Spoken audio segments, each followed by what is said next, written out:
of today. It's going to be lit this evening. It is going to be lit. And I am hoping that we will, in the true spirit of how things are done, we will quote unquote trend. We will trend. But more importantly, I am hoping that we will be memorable and impactful, because the story that we are gathered here to mark and celebrate is memorable and impactful. So I really look forward to mention. The other thing I was meant to mention right at the outset is, could you please be gentle with the buttons on the mics on your desk, because in the words of Victor Khomyeswane, they work like the parliamentary mics. So when yours is on, the main speaker's mic is off. It's automatically switched off. So please, could we all be careful with that? There'll be plenty of time for engagements. So I wanted to say this evening, and I won't be delivering a speech, I'm truly honored to be here at the University of Limpopo, and Dr. Phosa, thank you for making it all possible for us to be here. The leadership of government of Limpopo, as represented by MEC Jerry Masego, thank you so much for hosting us in your beautiful province. The executive mayor, thank you, and the vice chancellor and the leadership of the university. What a great university and a great institution it is, and it's so apt that we are gathered here to tell the story of one of your alumni of this university. And my goodness, you have so many of them. I'm envious. Unfortunately, I went to one of two others, and I'm now standing here feeling that it's not even worth mentioning at this particular moment. Because if these valleys of Mankweng could speak, they would echo such great names of your great lineage of alumni, history makers in their own right, and world changers. And I don't want to risk offending anyone, but I would say that it would echo names such as, you know, uMkhonto Tiro. The names of Tito Mboweni would echo. Names Cyril Ramaphosa, Dunstan Mlambo, Francis Lechodi. I can go on and on and on. And of course, Dr. Mathews Phosa being among those people. So thank you for being with us this evening. And without further ado, I'd like to get us started. If I could ask for all of us to rise for the singing of the national anthem. The University of Limpopo Choir, please assist us with this, with that. And as per tradition, men, I will ask that you take off your hats for the singing of the national anthem.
Thank you, ladies and gentlemen. You may be seated.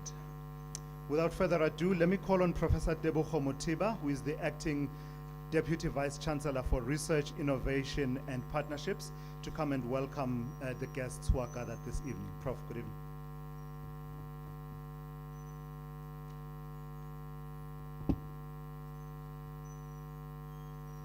Program Director, esteemed guests, members of council who are present, colleagues, alumni, students, members of the media, ladies and gentlemen, good evening. It is an honor and a deeply personal privilege to welcome you this evening on behalf of the Vice Chancellor and Principal of the University of Limpopo, Professor uMkhonto and his executive management team, to this official launch of Witness to Power, a compelling political memo by one of our most distinguished alumni, Dr. Mathews Phosa. Allow me to acknowledge the following esteemed guests amongst us: to MEC Honorable Jerry Maseko and Honorable Mavangulurule Ramakhanya, Executive Mayor Mamedu Pitefu, and all public servants present. Your presence affirms that leadership is not just about a position, but about showing up where voices challenge and truth resonates. To Zion Christian Church representatives, Reverend Mauji Pataki and the royal delegation of Bahaga Bagamutapo, you remind us that before liberation was political, it was spiritual and also cultural. To judges present here, Ibrahim Makhuba, Bernard Mwepe, Phineas Mujapilu, Malisela Lohodi, MG Badudi, and esteemed advocate Bongani Bongo, in account that we know that justice and legacy, your presence bears witness to the power of the law. To the alumni leaders who are present, Mr. Slamulele, Mr. Nkadimeng, and Mr. Malaji, and also Mr. Mansu, and academic minds like Prof. Tobejani, you are the intellectual spine of Turfloop, proving that the impact of this institution echoes far beyond its gate. To former ministers, Dr. Mangena, Ms. Ngwana Mashabani, Dr. Maja, Mr. Munama, Mr. Nchabedeng, and Dr. Slapel. Your long service to our democracy gives weight to the stories told. To Councillor Mutabine, Dr. Sifara, the delegation from Mathews Phosa Primary School, and the Phosa family, whose quiet sacrifices made bold chapters possible.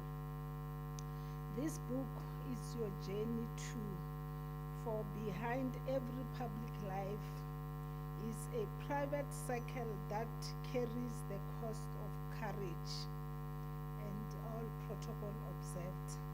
Allow me to say, as I welcome you, that tonight Turfloop is not just a venue, it is a witness to a journey that spans liberation and leadership, exile and return, struggle and statesmanship.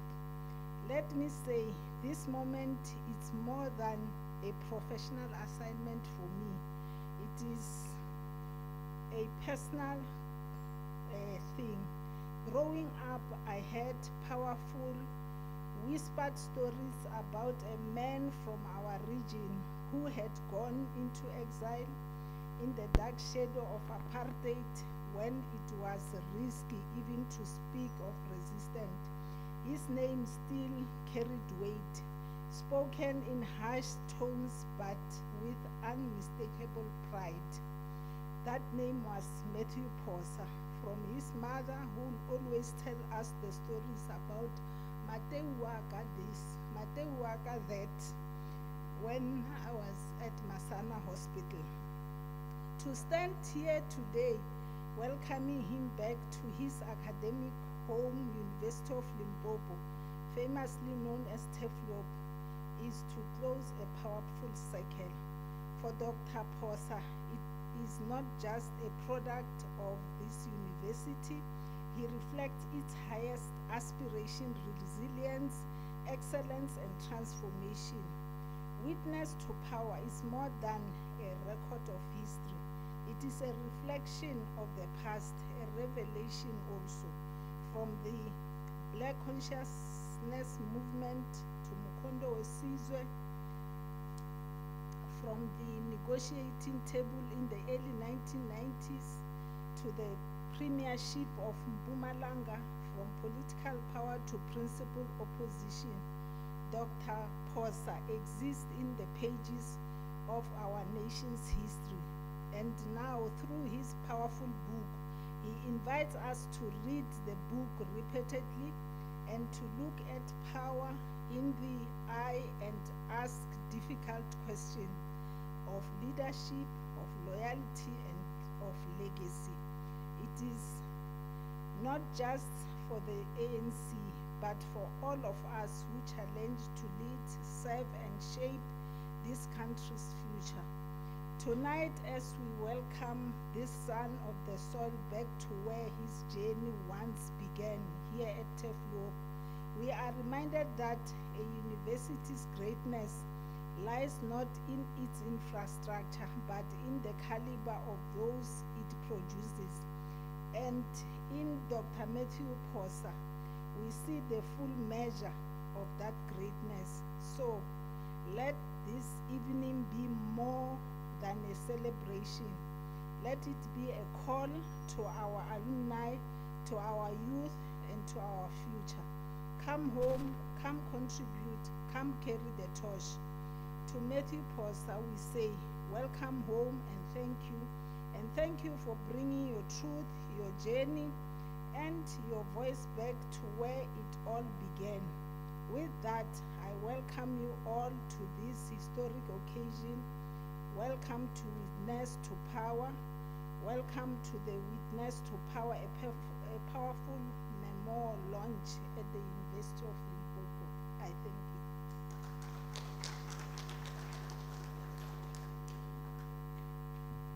Thank you very much, Prof, for those powerful words of welcome. Ladies and gentlemen, I don't know if you know, your institution is really revered across the continent. And I don't say that to flatter you. Your track record speaks for itself. 65 years and counting. So if you don't mind, because you are situated in the north, can I christen you this evening? Maybe someone has done it, I don't know. But if someone hasn't, can I christen you our intellectual North Star? Yeah? You are our international North Star, intellectual North Star, in the sense that we look to you for navigation. So if you know star navigation, the North Star is always key. You can't get lost for as long as you are facing the North Star. But the other thing about the North Star is that it exists in a constellation of other stars. And one of those stars is going to come up now and give a few words and explain the purpose of the evening. I call him one of the stars in the constellation because my first encounters with him were in the media space, and his encyclopedic knowledge of the African continent is unparalleled. And that's just part of that.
by both Thabo Mbeki and Jacob Zuma.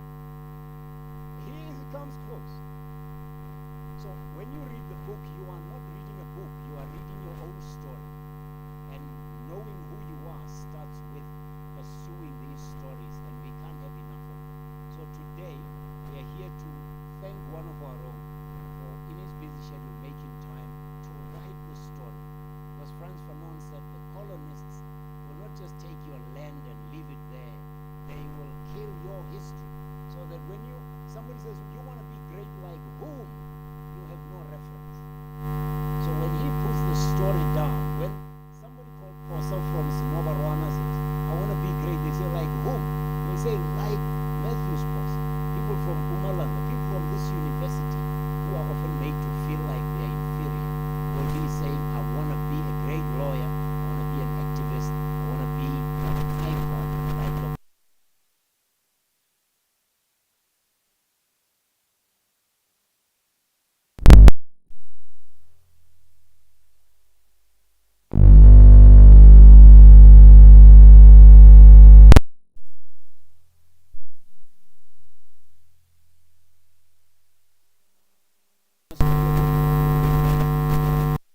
People of Limpopo, people of South Africa, and they are live on our YouTube channel. So everybody joining everywhere. We thought you would enjoy this on the eve.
David Kitson and Norma Kitson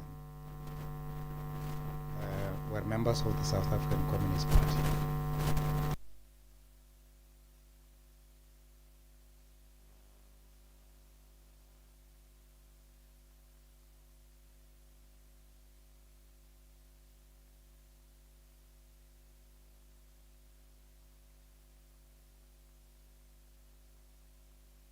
His wife, Norma,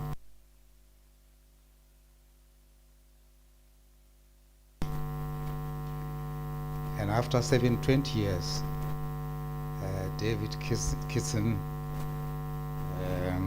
went to London to go and join his wife, who was a prominent member of the London anti-apartheid movement. So Norma, both of them were expelled from the South African Communist Party, as you might know. They retreated to Harare in Zimbabwe, where I met them. We became friends of sorts, and Norma invited me to the workshops that she was running about creative writing. And I attended one of these, or a few of them. And amongst others, during those lessons or workshops and seminars, we were asked to write a poem. And I wrote this poem. It reads like this, and the topic is, the title is Learning to Write. Learning to write is to turn sorcerer with words, to build mansions of verbs and nouns in the residence of my mind. Learning to write is to wallow in ideas of good and evil, to create and destroy, to ensnare others in webs of ecstasy or boredom. Learning to write is to invite the loneliness of brooding hands, a nursing that knows no day or night, to court the pain and joy of a messy birth on paper.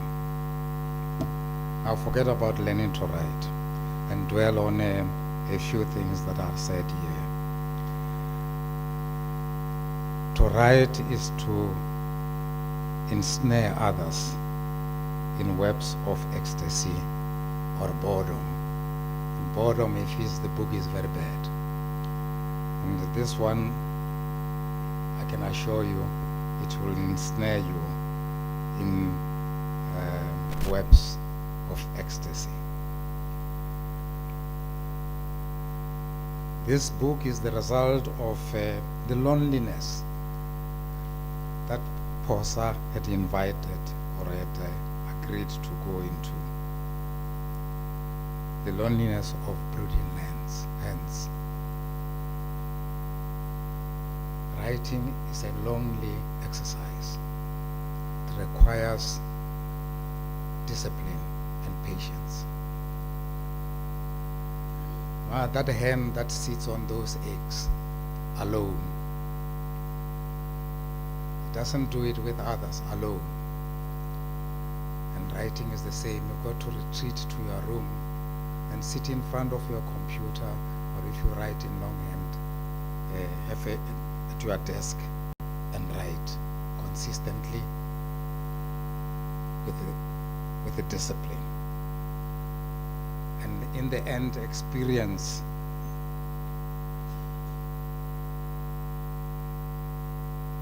the pain and joy of that messy birth on paper. And cause Phosa's messy birth on paper is to power.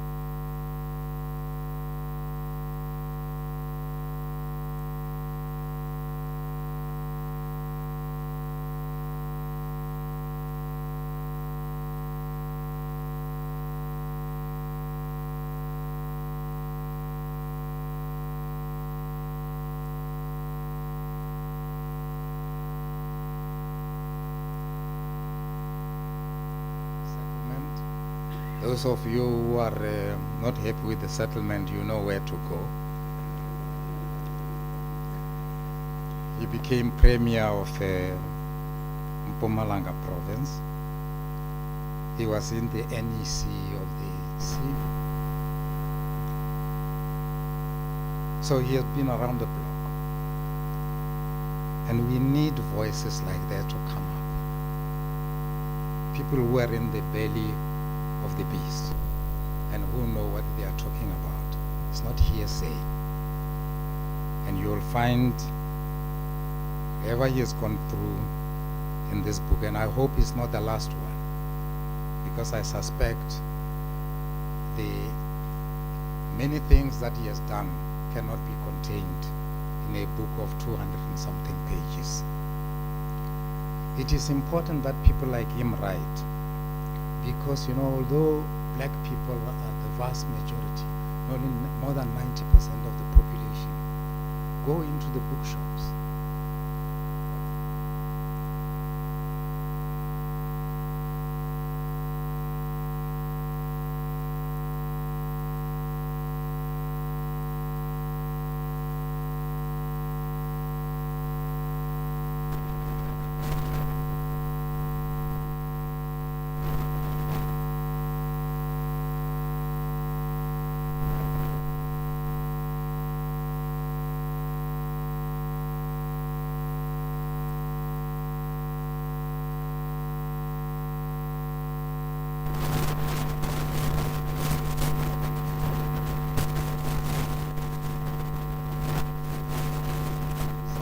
Bookshops could have our book.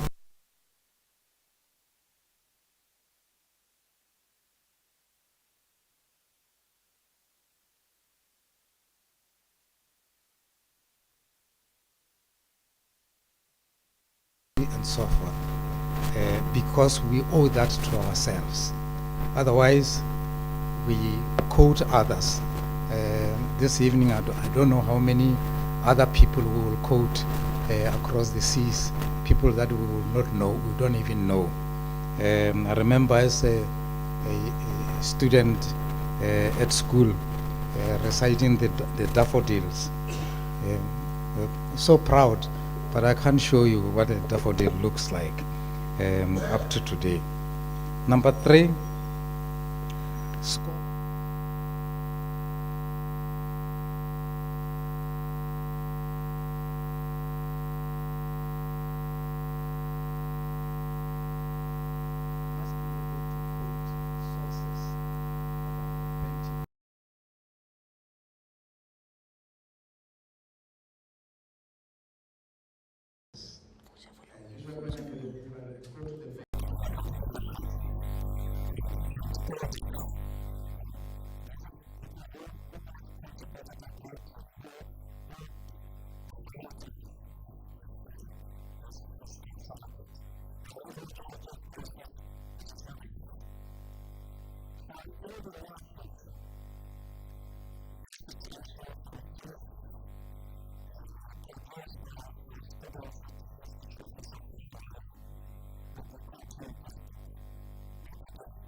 doing athletics.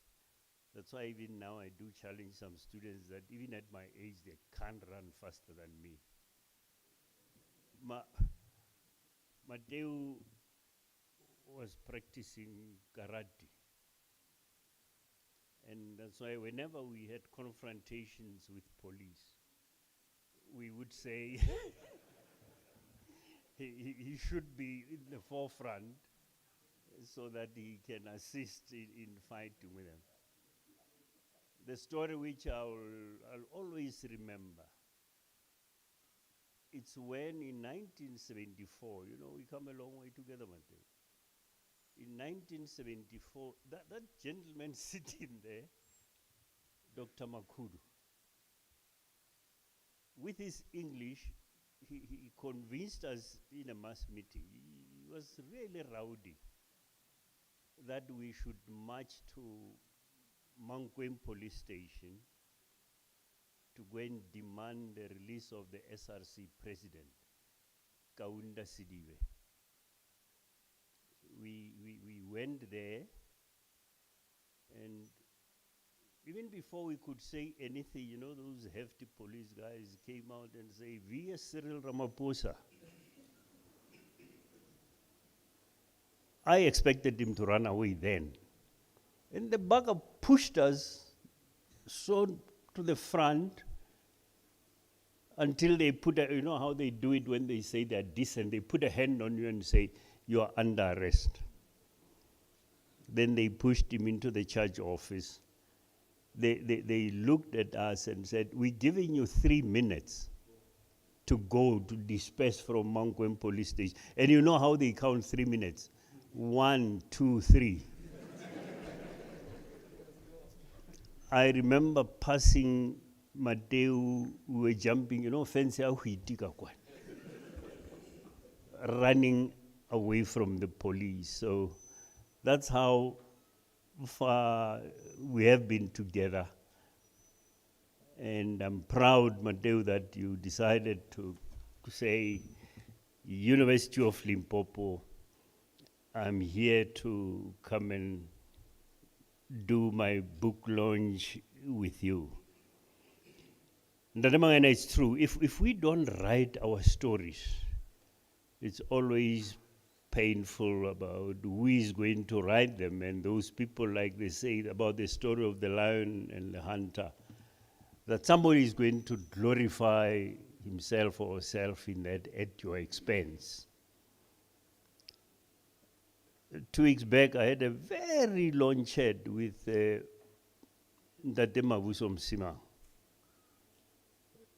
Now, after that chat, I realized that we have got encyclopedias here.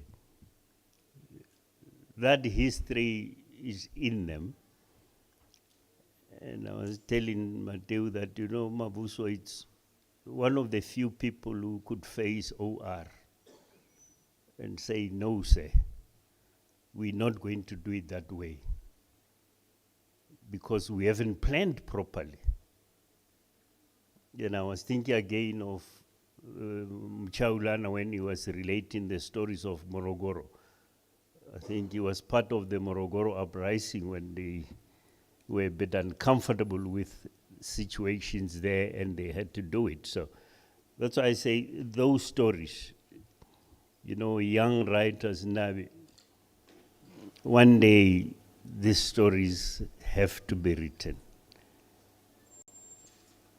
I'm happy to see so many alumni of the university.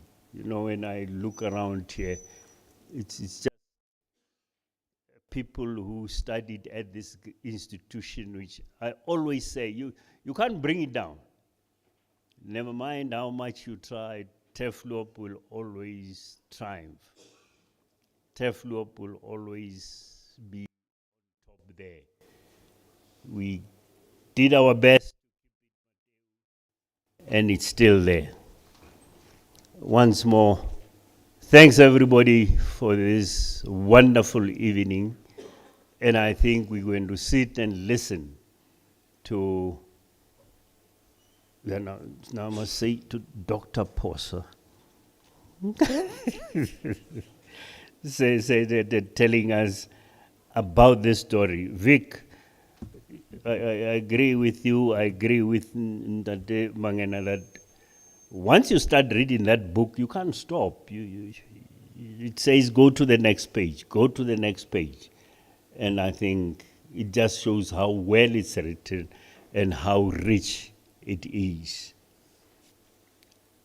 Calling you back to Turfloop, my brother. Thank you.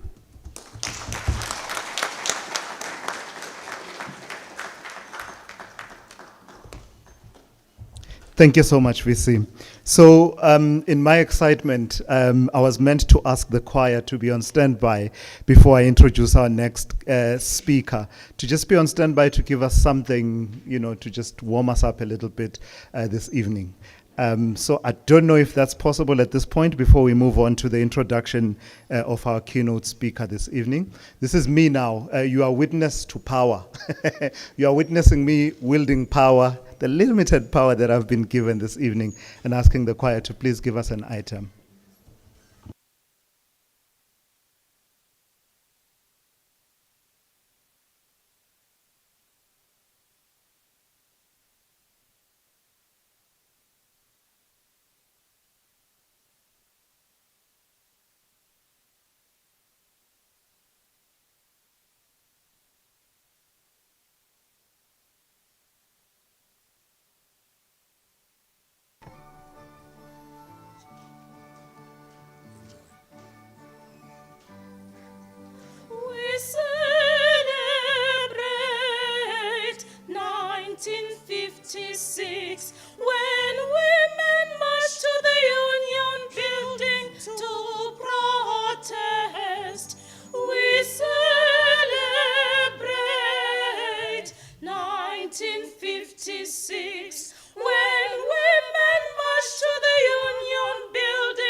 Bravo, youth of the struggle.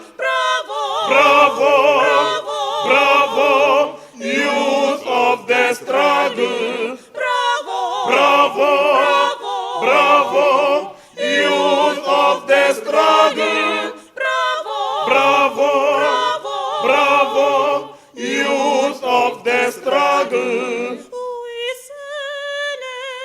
celebrate our Constitution. We are saying bravo, well done. We celebrate our Constitution.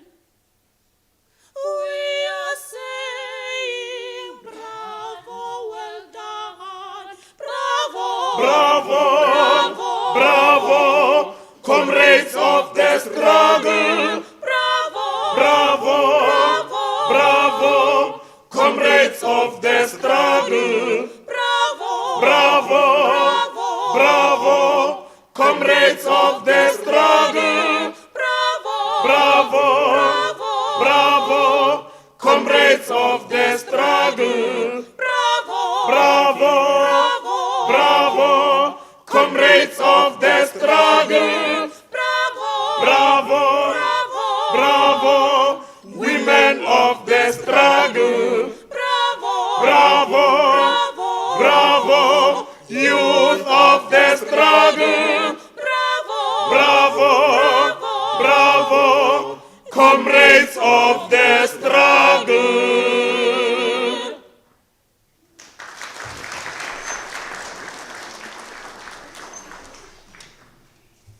Beautiful, stunning. Thank you so much.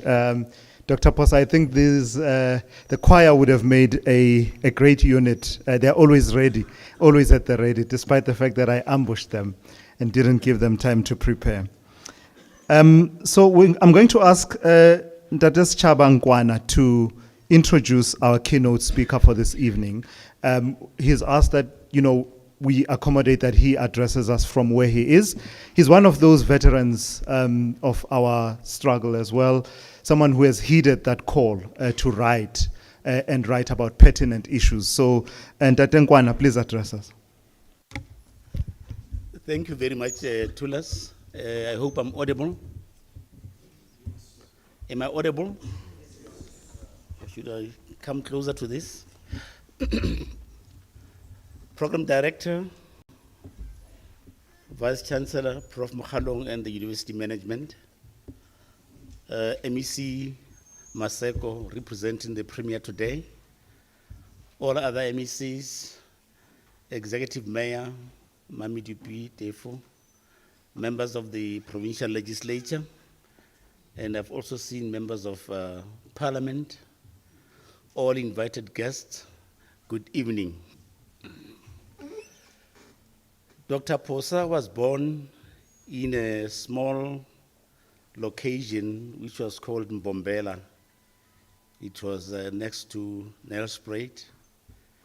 And that small township was raised down in terms of the Group Areas Act, just like Sophia Town. And here in Polokwane, we had Lerousville, the old location, and the Stenning.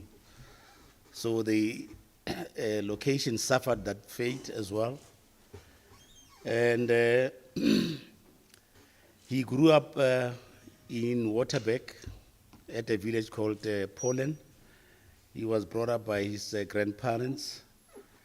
And he also went to Tulamahashi to complete his matric.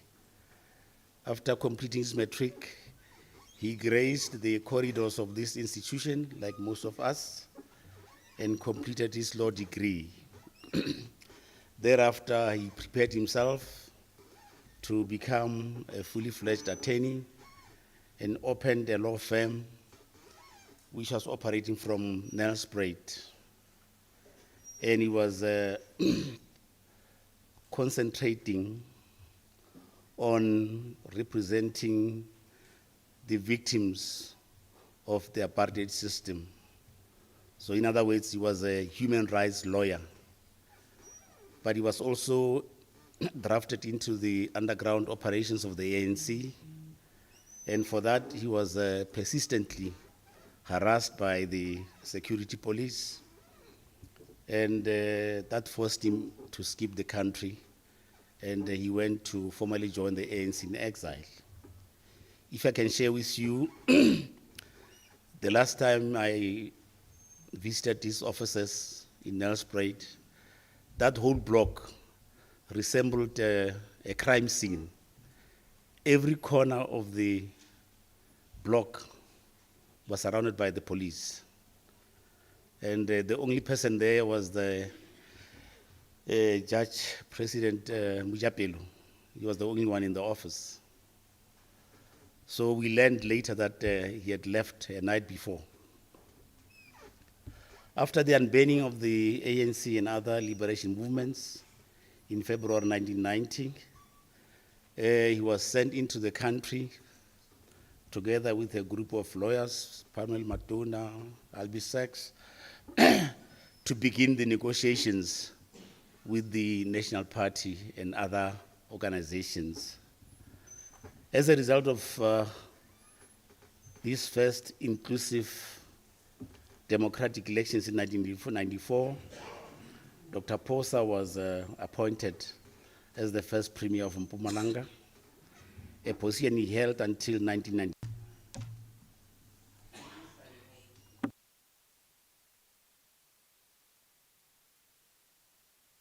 And government. He also spearheaded Nelson Mandela's reconciliation initiatives between the government and Afrikaans-speaking community. Since 1990, after he left government, Dr. Phosa served as a business consultant for various local and international businesses. In addition, Dr. Phosa currently holds directorships at more than 10 prominent South African institutions and companies, including the University of South Africa, Afrikaanse Handel Institute, Special Olympics South Africa, Value Logistics, EOH Pty Ltd, SA Golden Leaf, and Hans Berensky Holdings.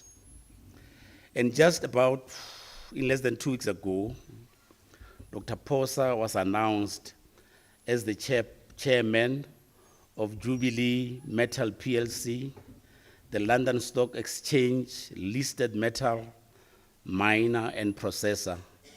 I think this calls for a thunderous round of applause.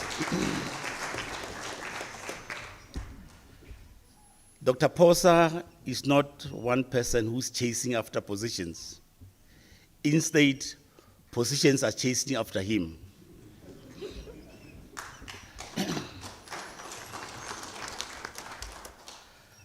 Dr. Phosa is also a patron of the Mathews Phosa College and Mathews Phosa Secondary School.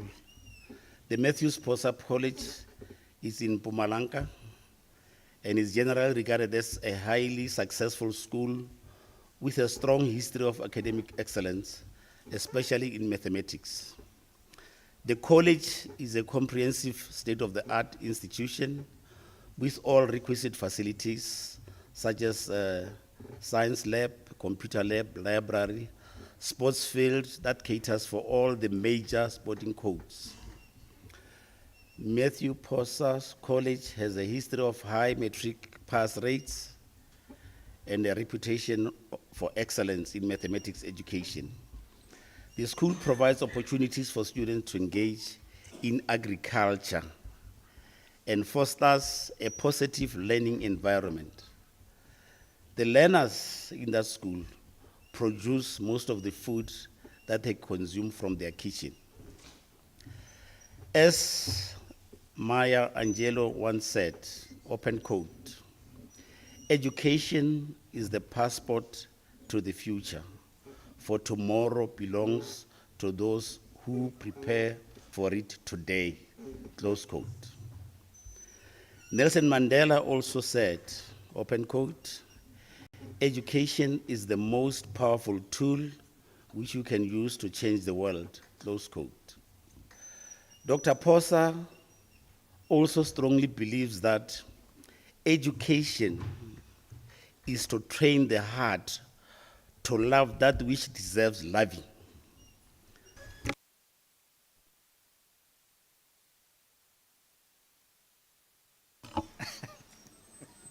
Thank you, Master of Ceremonies, distinguished guests in this very big hall. Mukoni, thank you very much for welcoming me. Thank you, Mayor. Thank you, VC. Thank you, Ngamani. Thank you, Mr. Mangena. Thank you, Chair of Convocation. Thank you very much for welcoming me here. I'm overwhelmed. This is not only part of my beginning at the higher academic level, but also I'm happy that some of my sisters, blood sisters, and brothers-in-laws are attendants. This lady here with a lot of hair, her father comes after my father.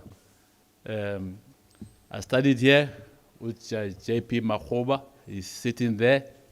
Judge Makhoba, please stand up. They must see you. He's very shy.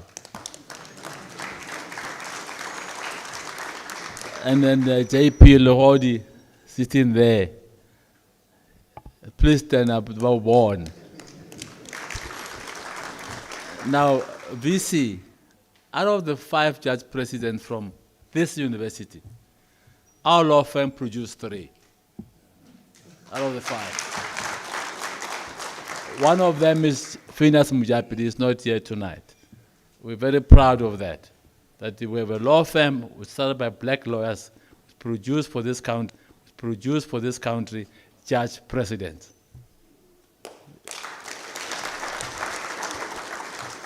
All of them from the University of Limpopo. All of them. We're very proud. But I did not only obtain those 2 degrees from this university, I was also elected the treasurer of the ANC in 2007 here on this ground.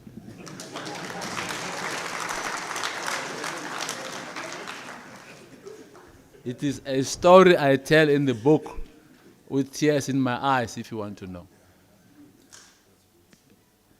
But I'll tell it. You know what Puloko means? Puloko is Puloko, we're burying. This is where we buried the ANC. We buried it here. We killed it here and buried it here. That's why today you got ANC and MK. If you think strategically, that's what happened. The funeral was here.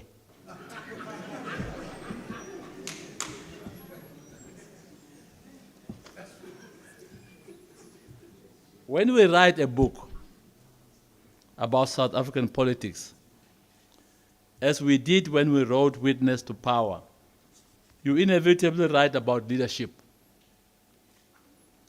When you do so, you must look clinically at those who you work with, those you served, as well as an attempt to look at your strengths, your own strength and your own weaknesses. Do an introspection and be brutal about the truth. I always say, the truth you tell, the lies you must try to remember. The truth you tell, and I'm proud I've never lied, I tell the truth. It's better about public matters, and I think we should do so, all of us. In the book, I attempted to shine a light on my experiences with President Mandiba to the current President Ramaphosa.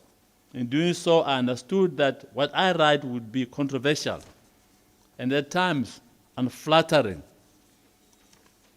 I also understood that my views would be mine only, and therefore I had no choice but to be brutally honest. In Witness to Power, I expressed my views that whilst we have had some successes in the last 30 years, and we have had many successes, let no one fool you, we must admit that we have had too many lost opportunities driven by our habit of looking inwards to the interests of the party and not the broader picture and the interests of the country at large, which is required of leadership. The inability to address corruption, poverty, and economic growth cost us dearly at the polls and force us into a coalition government with parties that vehemently oppose our policies. Forced marriage. This is the one we have. This government of national unity will be tested as we move forward, as has been the case recently with the value-added tax. More challenges will follow, and the glue that currently holds the coalition together will be put to the test. The test of this forced marriage will be leadership, nothing else but leadership. If the various leaders do not find causes that are bigger than their own interests, the government of national unity will be short-lived.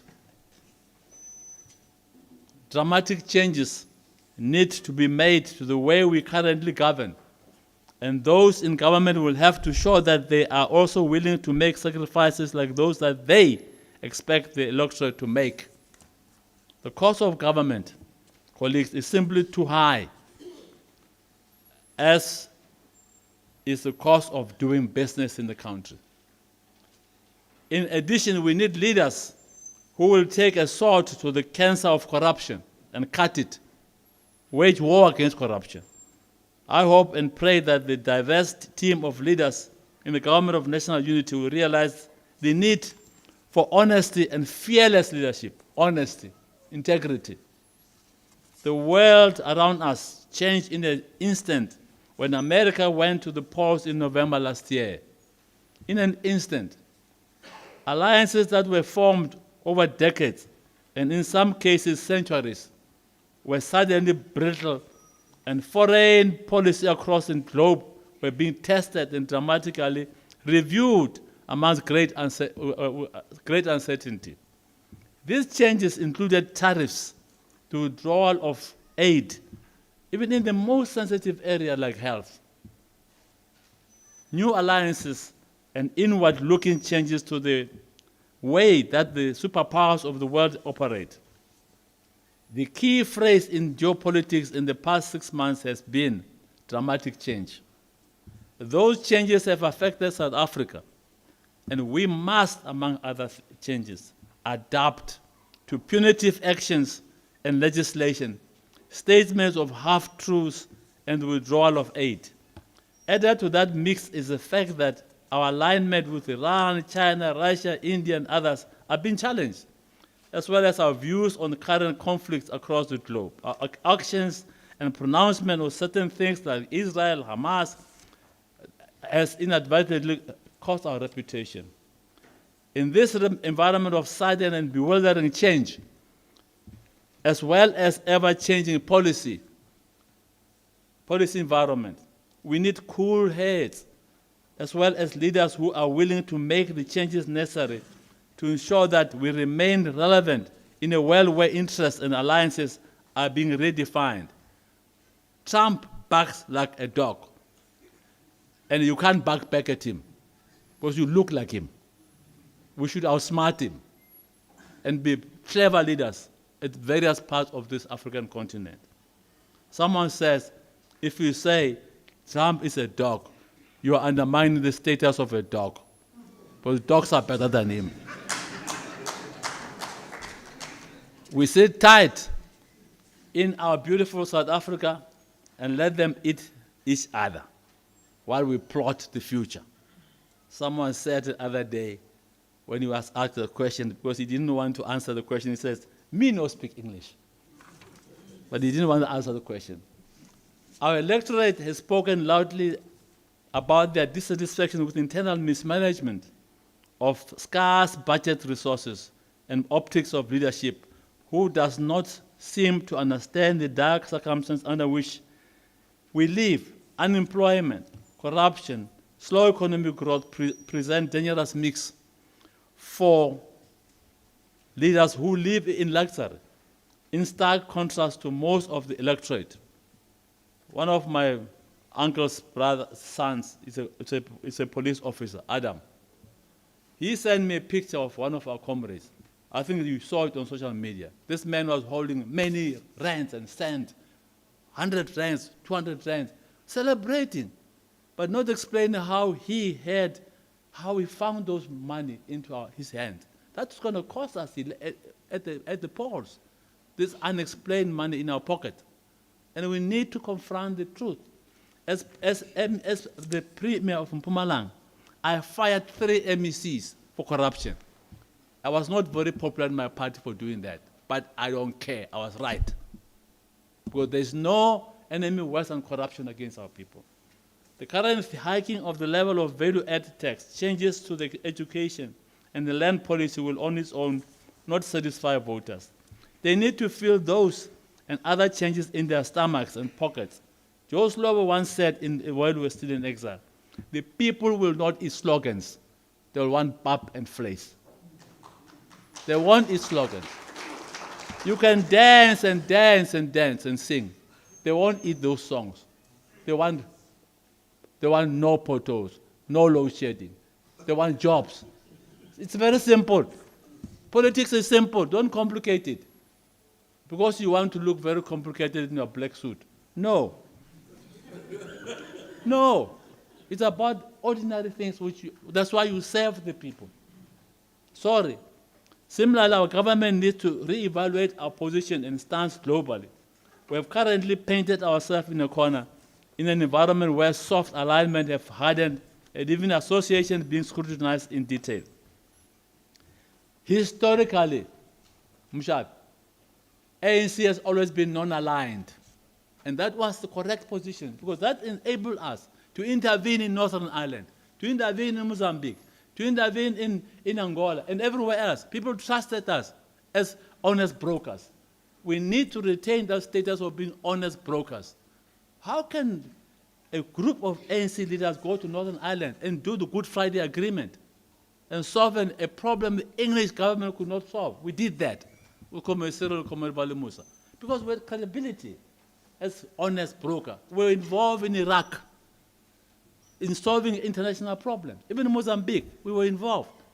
Even in Burundi, I spent 15 days in Burundi in the bushes with those armed people selling the Mandela Agreement.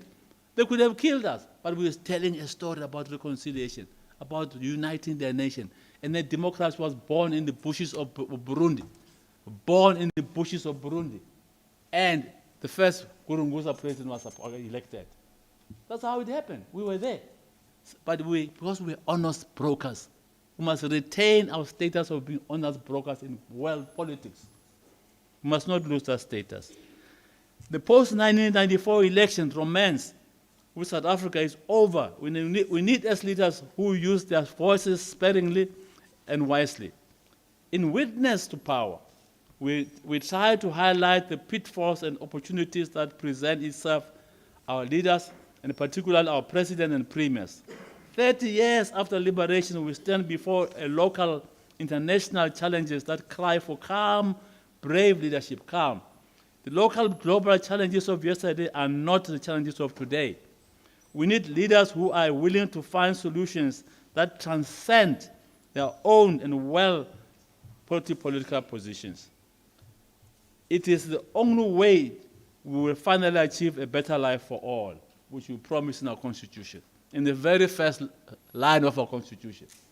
And that's why I say let's be honest about politics. It's not complicated. We are complicated. Too much. I hope witness to power provided a few landmarks in that direction. And if there are lessons you want to take from this long speech of tonight, I know I'll still face questions and I'm ready. We'll have fun. I want to impress our leaders to avoid pettiness and retribution in public remarks, that they do not add value in global discourse. If you talk about the ANC right now, it's 2025, the beginning of the year. They're already fighting about who will be the president in 2026. Not about how many jobs we create, how many potholes we close. You know, come along, man, come along. We need to talk about practical things, not about who must be the president. Right? At the end, we don't care, as long as that person is going to deliver services. That's where we focus. You know, there are many presidential stories and books in the audience today. All of us, today I'm going to say what Dada Mangana said. Let us write those books. Those books are here. Each one of you has a book to write. Martin, I said to you, you are a thinker, and you are clear in your political expressions. Write a book. If you think witness to power is the end, wait until October. I'm coming up with another one.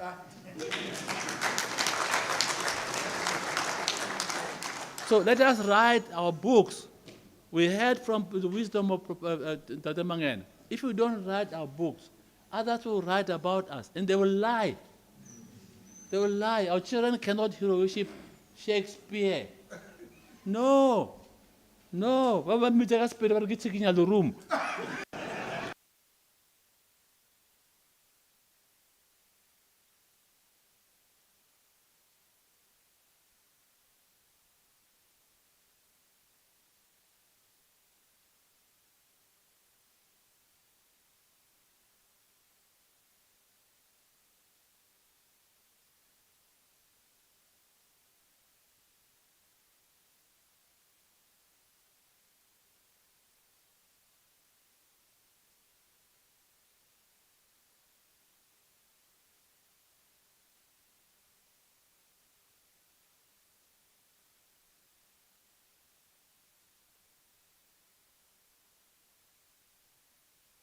Peaceful areas of the world and sell our bananas, sell our oranges, sell our cattle, beef.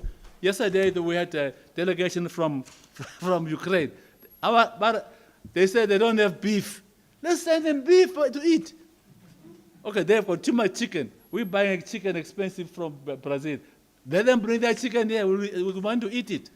So let's assess the world market where the need is, where we can sell our goods. You know, turn that Polokwane airport into an agricultural airport and export to Japan, Kuwait, and everywhere else.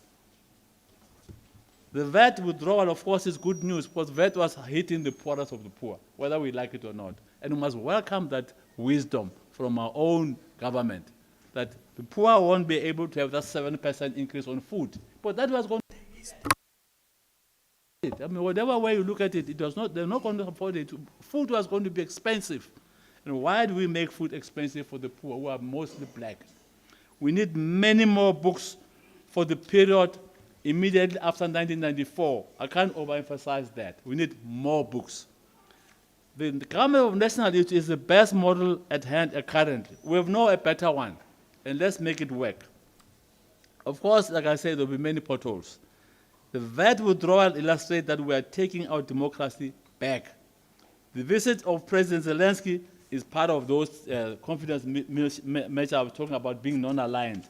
My views that are expressed in the book about our former and current leaders are my own views, and I'll defend them. Rosa Luxemburg, the revolutionary communist, said to Lenin, the revolutionary communist, Comrade Lenin, democracy means you have to defend my right to differ from you. That's what democracy is. The day you don't defend my right to differ from you, there's no democracy. So let's have our views. Differ from me. I love it. I love to hear those who differ from me, not only those who agree with me, because it enriches my knowledge. That's where I stand. So let's write more books. The plot where the past president, and I'm coming to the plot. Someone thought I was going to be shy to talk about it. It's very interesting what you said about me and falling foul of two presidents. What you did not mention is that in both cases I fired them. I found a way of it different. It's politics. Now, the plot where the past president falsely accused the current president, myself and Tokyo, of a plot tells you a story that the wheel in politics turns. Be careful. It's a cycle like that in politics. So that's one of the things we must take. The wheel turns. You see, we should celebrate our writers and historians and not be scared away as historians. But at the end of the day, I stop where I started. The truth is everything. And let us tell the truth. Thank you.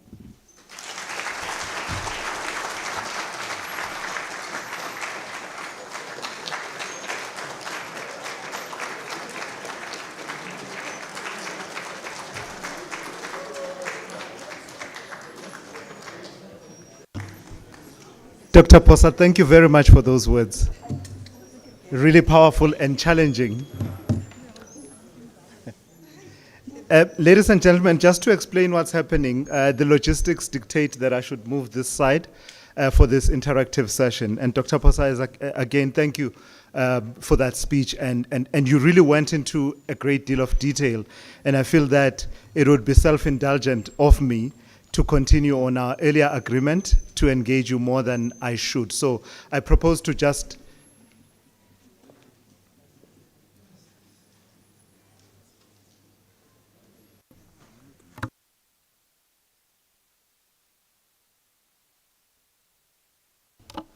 Tulas, you want to put me in the line of fire?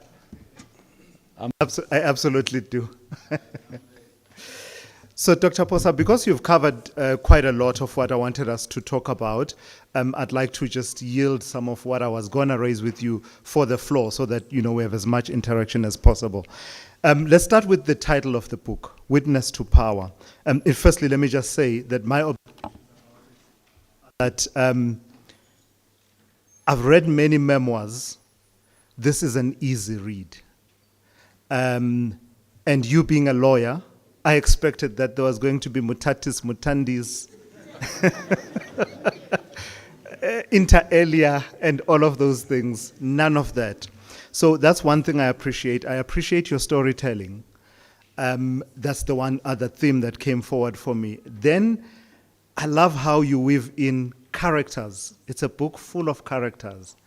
And by coincidence of who you are and the roles you've played, those characters are not unknowns. They are titans in their own rights, but you have these various personal relationships with them.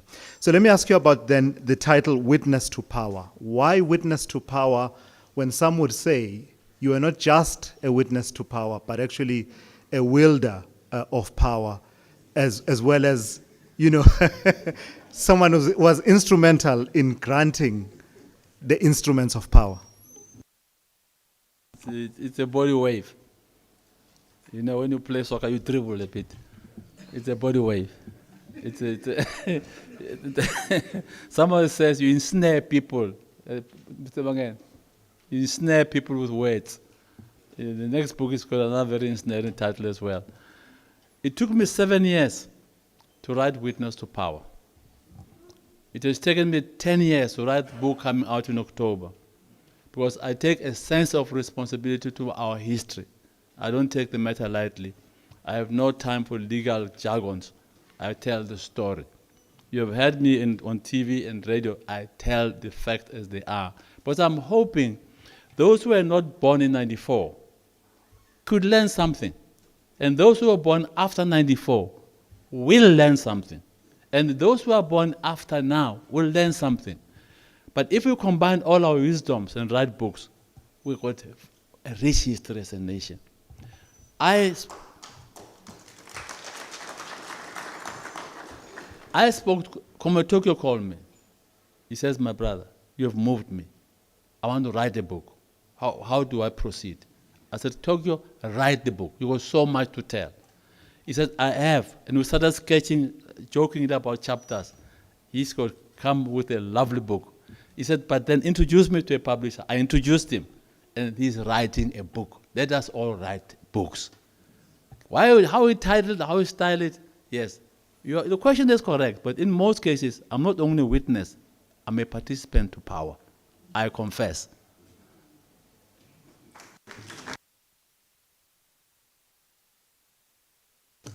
And to move then to another theme that I feel I should raise, your relationship with our late founding president is enviable. And it's not one of those that have been told over and over again. So in the newsrooms, when you would say, oh, let's do a story about Nelson Mandela, you have these people that, you know, the names come to the fore immediately. So I don't know if you don't mind, Dr. Phosa, I'll just go to, there's a part where you talk about your relationship with him, and you talk about the lessons that you learned from him. Perhaps in your own words, just describe the relationship you had with him and the lessons that are not only applicable to you, but to all of us. I must open by saying, Comrade Nelson Mandela was a university of life, which I never had.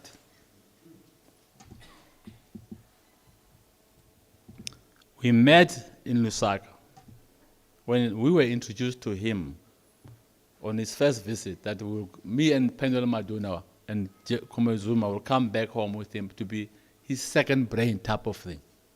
And that was serious, because he had been long dislocated from the society. Of course, we were also dislocated, but we were in exile, but still we were much fresher. And he said, Matthew, I want you home. I didn't like it when you went to exile. You were very effective inside the country, but I understand they wanted to kill you and you had to escape. Let's go home.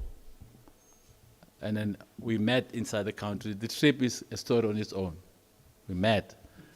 For me, here's an old man who could have bullied us and showed us how much he knows, how little we know. He did not do that. On the contrary, President Mandela was prepared to listen to the fresh views of the young people. Actually, very irritatingly, less for the old people, but more from the young people. And it gave us leverage with Pendula Maduna and later Comrade Zola joined us Square, to be able to interact with him. I can say now, that man will always say to us, be bigger than yourself. Don't allow your hatred and your pain to dominate you. It's not in the national interest. Your pain is not national interest. You must remember people were being killed in this country, in weSizwe everywhere. And I was a commander with many people on the ground, armed with bombs and guns and grenades. And when they killed people in weSizwe, I said, Comrade President, I want to retaliate. He said, don't think with your heart, think with your head. 1. 2, impose peace on the enemy. Because the peace will disarm the enemy. I mean, these are difficult things to do. But they were making us young people to absorb those things. One day, Mandela was human, he was not a saint. I must tell the story. The people in weSizwe were killed very badly. He said, Matthew, let's go and confront the flag. He's the president, he must tell us who's killing our people. We went. I must tell this story, I must enjoy telling this story. Because that day Mandela was the opposite of himself. He was going for the flag. You're killing my people. You're killing my people. You must tell me who's killing my people. You can't sit there and call yourself a president and say you don't know. I mean, went for him. This thing was crumbling. And we started winking at each other with Cyril and Ruth Mayer. We said, but you know, these talks are not going to achieve anything. Let's find a way. So we decided as two sides supporting them that we'll go and talk to de Klerk and tell him we think these talks are going nowhere. Ruth and others must tell Mandela these things are going nowhere. And then we'll do the next negotiation things, tactics. Ne? We'll cross the floor again. We'll go back to him. They go back to de Klerk and say, this is what's going on. So we tell de Klerk that, but I'm prepared to address the problem, blah, blah, very pious and that. So we go back to Mandela. You said, hey, Tata, you were very angry. He said, boys, I want to teach this Dutchman a lesson. You never heard him say in public, but he did say it. He said, but cool down. But listen to the character, learning from Mandela. After the anger, they sit down. What does he say to de Klerk? Mr. de Klerk, understand we're not making progress in the national interest. Right? Right? I think we must cool down and solve the problem. How many of you can do that? You want to fix me, you want to show me who you are. And what I am, nothing. But here is the opposite. And you know what de Klerk said to him?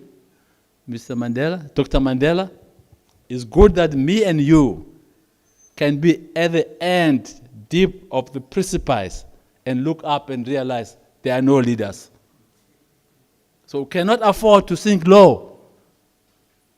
The national interest demand must stay high all the time.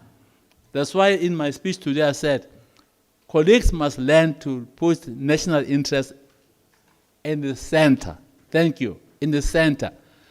Because if we don't do that, we are not going to lead this country properly. We're going to worry about which faction I must belong to, what position I get, and not how many potholes I fix. I mean, I'm just being blunt. Because it's time to talk straight to ourselves. You know? Man, am I not right? Ministry of Finance. No, keep the money safe, please, man.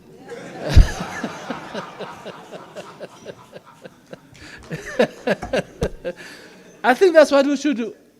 We should unite as a people around the good values and against the bad things. But somehow it's like, it's difficult. Eh? It shouldn't be difficult. You heard what I said? I did. Thank you. Yeah. President Madonna, to check more than 50% of his speeches. He didn't say it's young people. He said, thank you, boys. And he did not reject our changes in the speeches. If you came around writing a speech like Malema Toitoing, we'll remove terrible things.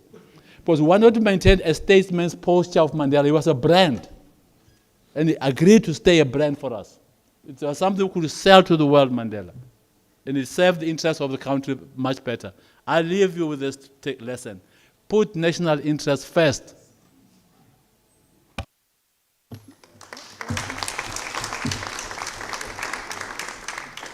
So my second last question to you, Dr. Phosa, before we open it up, has to do with something of a theme. As a reader, among the themes that I pick up is the building of bonds, political bonds forged in the crucible of the struggle, in those testing times when you don't know who to trust, who to trust and who not to trust.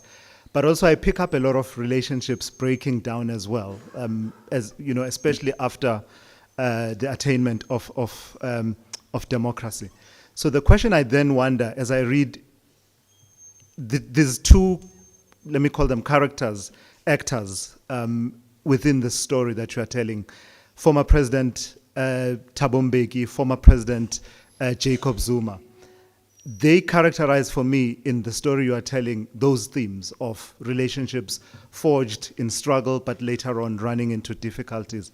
But as a reader, I couldn't help but ask myself whether you strike a more conciliatory tone with former President Jacob Zuma, and whether that is based on the relationship you had with him prior to the attainment of democracy, as opposed to former President Thabo Mbeki.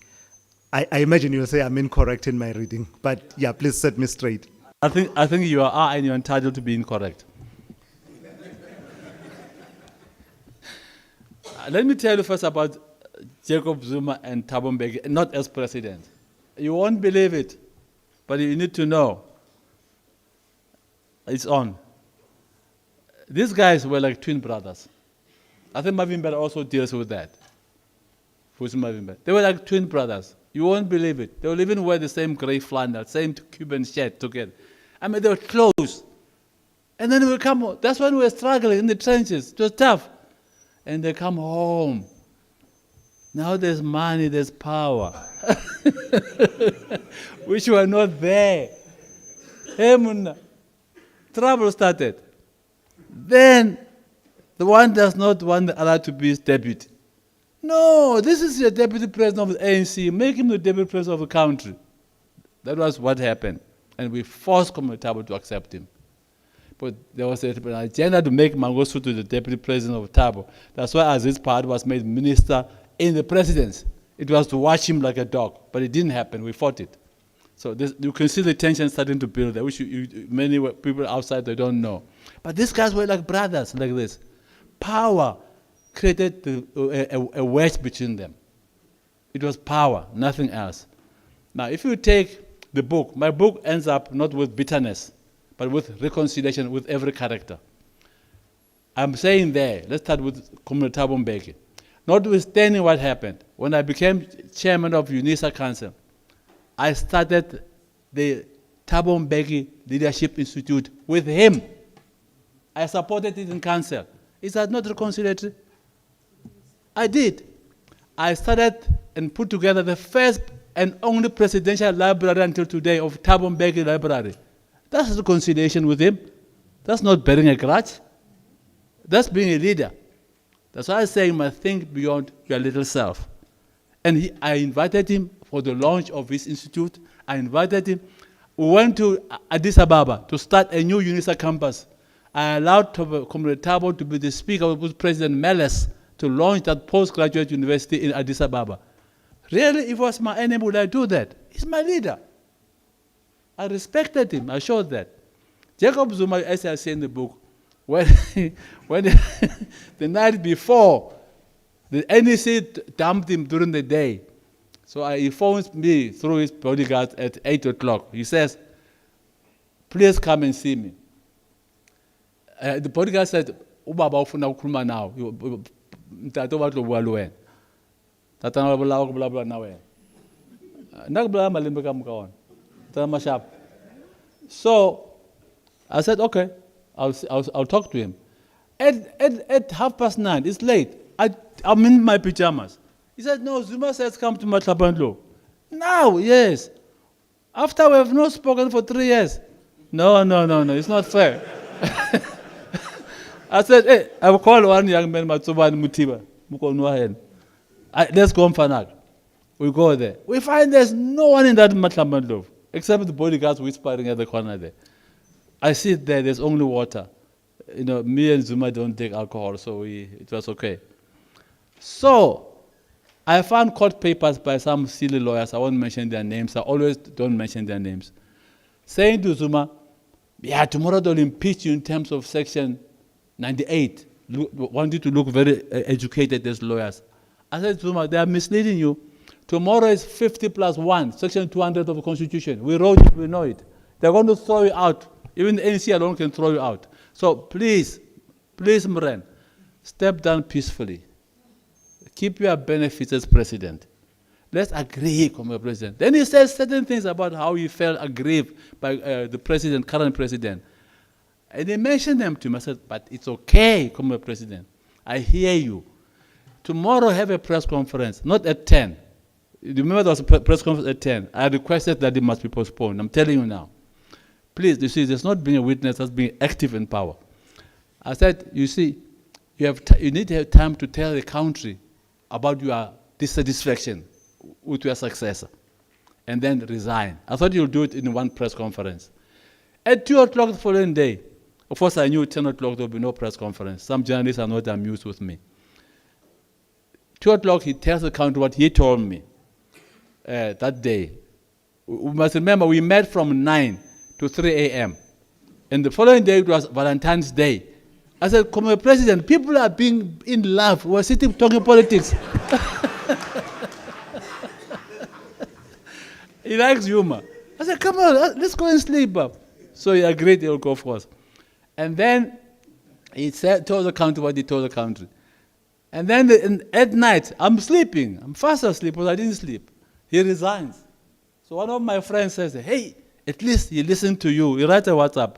At 11, I said, what did he do? Who listened to me? So I opened the news. Oh, Zuma is resigning. Oh, hallelujah, good. That was the drama of a man who didn't talk to you for 3 years. But you didn't say, I'm angry with him. You go and see him and give him proper, wise advice.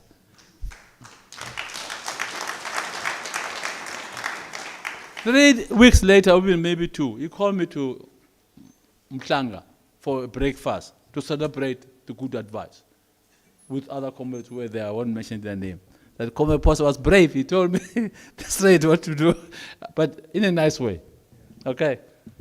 Dr. Phosa, so just to also avoid this, just taking too much of this time, the other theme that I wanted to, and this is my last question to you, Right now, one of the themes playing themselves out in relation to South Africa at a global level has to do with the way race relations are playing out in this country. The Afrikaner being painted, particularly from Washington, as being, people who are being targeted, white genocide and things like those. There's something very powerful that you do with the language of Afrikaans, and you talk about it in the book, including you exporting it to Mozambique when they had a particular security question that could only be solved by them learning a bit of Afrikaans. But please talk to me about that and the importance of that opening up and cherishing the language of Afrikaans. And if you don't mind, I'd like you to then, when you're done, indulge us by reading what you say is one of your favorite poems that you've written on page 16. I'll bring it up to you. So just, yeah. Yes. What happened was, Frelimo was at war with Renamo. South African government was supporting Renamo, right? But then there were a lot of communications. These Afrikaners were so arrogant that they'll operate on Mozambican soil, right, and give orders and instructions on Mozambican soil to operate against, kill civilians in Mozambique. So Tambo was approached by Machel to say, is there no Afrikaans teacher who can teach our intelligence and immigration and counterintelligence Afrikaans who can intercept these messages of war? I'm going to tell you because it's over now. Tambo knew that I write in books, in poetry in Afrikaans. Because when you go out, they debrief you. You're going to say who you are, so that the enemy doesn't come in the house. The snake does not sneak into our ranks, but they did, some snakes. Now, I was given 35 students, working intelligence and counterintelligence, to teach Afrikaans. Imagine me, I'm not a teacher, I'm a lawyer. I got books smuggled from Van Skyke into Mozambique. Don't ask me how. The guerrilla style. I taught them like sub-A, woordenboek, woordeskat, vocabulary, the rules of grammar, throughout. I taught them everything, but there were many words there. You'll laugh the whole night if I can tell you a story, which have been exported from the mines to African languages. So when I said, Basop is African, they said, no, Basop is Changan.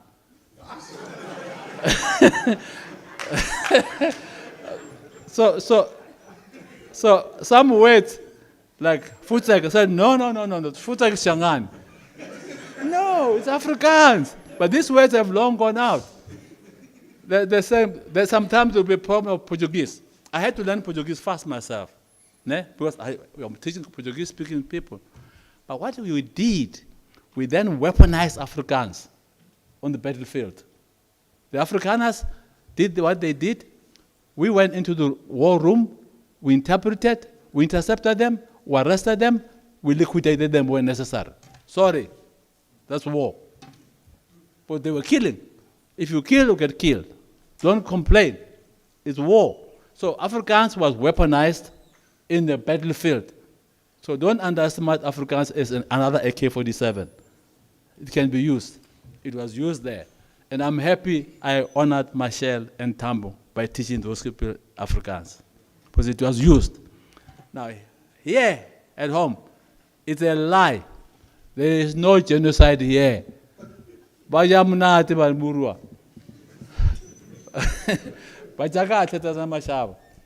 killing anybody here. They know it's not true. Stan Hazen made me happy for the first time today. He says he wants to go to America and tell them there's no genocide. So there's no genocide, we know it. Where they get the story, I don't know, because it's not true. And many Afrikaners are saying, we're not going there. We're sitting here, we're rooted here, we're not going to America. It will be a fool of an Afrikaner who goes to be rescued by Trump. What can Trump offer them? There's land here. There's enough food here. They can produce and sell to the world. It's a lie. Even the question of the land. Let me tell you about the land. The president asked me to lead the committee on Section 25. about expropriation. If there's anybody who's guilty of those provisions, it's me. And I can plead guilty, but I don't, because we did the right thing. To say there's 4 million pieces of land, it must be distributed to the black people who need it. And that ministers must not be afraid to expropriate in appropriate cases. We made that thing much clearer. We didn't say take someone's land without compensation. We never said so. So there's distortion. And Steenhuisen and Auntie Zille, they know the truth. Thank you. So if you don't mind, if I can ask you to just indulge me. Not tonight.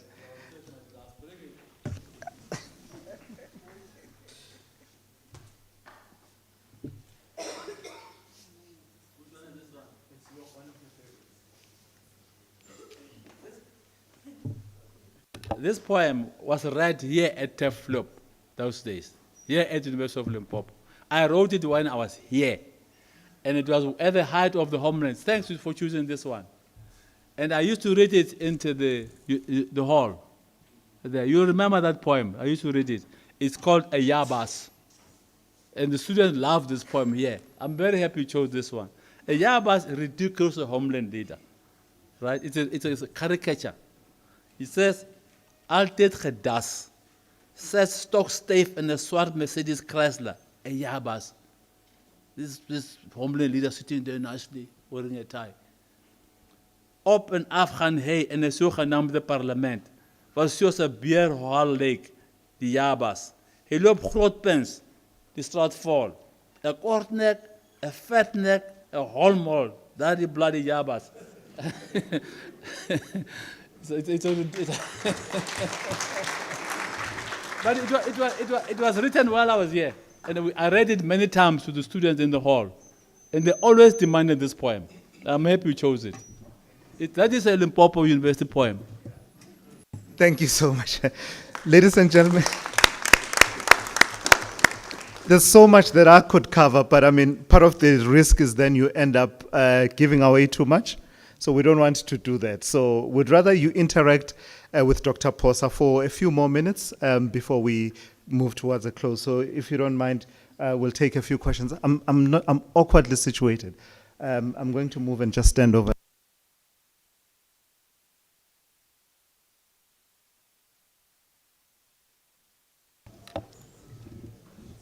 Okay. Goeienaand, Dr. Phosa. I'm this side. Here. Yes, ek is getas, maar nie Ayabas nie. But thank you very much for sharing your wisdom with us. And before I ask you my question, I want to agree with you that it's a blatant lie that the Afrikaners are targeted or victimized in this country. Instead, I was reminded to just open a government proclamation of 1899 where Her Majesty, the Queen of England, whilst giving out hunting permits, included in the list of animals a bushman in that list, and certainly that can't be the sign of a victim. It looks like an aggressor writing in that language. But let me go to my question, and that is related to the events of 2007, because, yes, 2007, the conference here at the university. As I read that part in your book, I got a sense that, I could feel that there were imaginary tears in your eyes when you wrote that part, because it was so full of emotions that you lament that the ANC was buried here, and it's one of the things that you have repeated here. I just want to know whether those are the words of despondency in this proud organization, the ANC. Because if it is, it sort of resonates with what President Mbeki has said recently when he says that, the first 2 democratic administrations, our graph was upward trajectory, and then he was removed, and the opposite happened. With him writing it, you could say that perhaps it's sour grapes because he was removed in the way that he was, but you seem to be repeating the same statements with him, almost saying hope is getting lost. But is it so that hope is getting lost, or with obviously the wisdom that some of you who are still with us, despite your age, can still infuse within the organization? I want to think that there is still hope, but do you share that sentiment, or is it despondent, irreversible even, according to how you view our country today? Thank you very much. Thank you. I remember where I was sitting when I wrote that paragraph on Polokwane. As if you were there.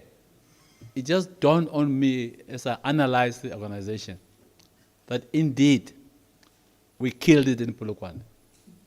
And no one member of the ANC has stood up and said, I'm wrong in the whole country. But when they reflect on it, they realize it's true. They realize it's true. Even Bishop is saying now, because they know it's true. That's where it was a big rupture. It was initially not so visible. But if you follow it to the dismissal of Mbeki as president, you can see the future was getting wider. The fact that there was a president called Zuma sitting there did not heal the inside of the organization. Because you had COPE breaking away. You had all these other organizations. And the hemorrhage and the bleeding continued. And ANC suffered from that. The biggest blow was its former president forming a party. And a party which in 8 months became the only leading opposition. We must wake up and worry. How could a party in 8 months become the opposition? What has happened to the ground in the middle? You understand? It's not despondency, it's being aware of the danger, being awake. The ANC talks about renewal. If you ask me, it's good to talk about renewal. But you cannot talk about renewal and continue the divisions in the organization. What are you renewing if you continue to be divided? I made passing comment about the power struggles, which are very premature in my view. And I'm sure comrades who are there in the party will agree. They're premature. But the focus should be service delivery. We're facing local government elections. And the risk, I'm saying it now, of us losing KZN on local government is very high. At least KZN. Because what's happening there, Zuma is a J-Call. It's a J-Call, it's a survivor. What he's doing is taking the old ANC songs, the old ANC slogans, and is stimulating the masses with that. He can dance and jive, commercial can't. You understand what he's playing on populist sentiment. And that will make him win by default. There's no substance. There's no policy. It's slogans. But that Hitler won on slogans. So history could repeat itself. Be careful. So we need to sober up, unite, fight the enemies of the people, hunger, joblessness, corruption. ANC must be the champion of those values. And then to win ground. ANC lost ground because, let's face it, the level of corruption is high and people lose confidence. You drive everywhere, you get a punch-up, there's a pothole. Every day there's load shedding for 12 months. It's not on. That's not the way to win votes. You've got to deliver services, then you're going to win votes. So the ANC is in an advantage, it's called the public purse, which the other parties don't have. So we must use the public purse and use our own good intentions towards our people to surrender services. I'm not despondent. I'm very hopeful. I hope my hope won't be dashed.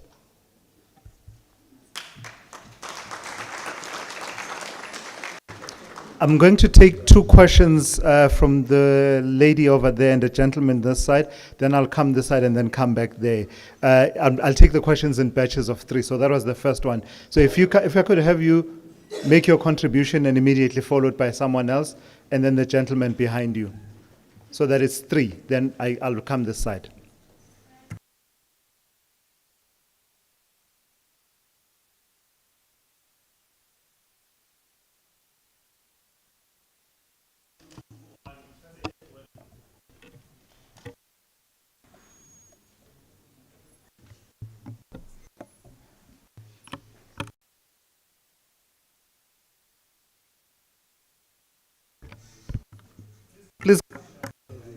Please come where.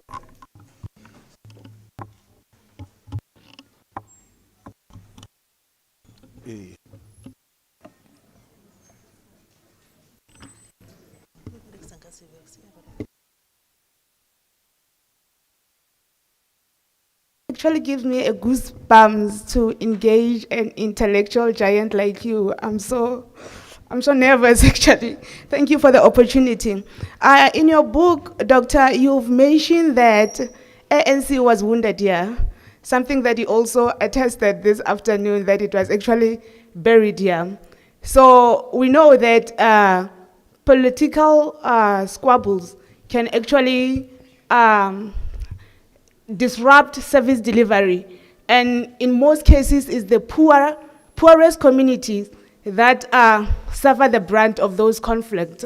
I'm a public administration student.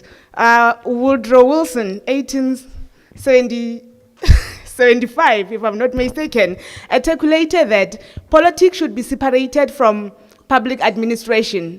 So I want to understand is it possible to ensure that politics, which is I find it something difficult to maintain, to separate politics from public administration. Is it something that can be achieved to ensure that at least service delivery does not suffer and the poorest of them all does not become victim of all these squabbles in politics? Thank you.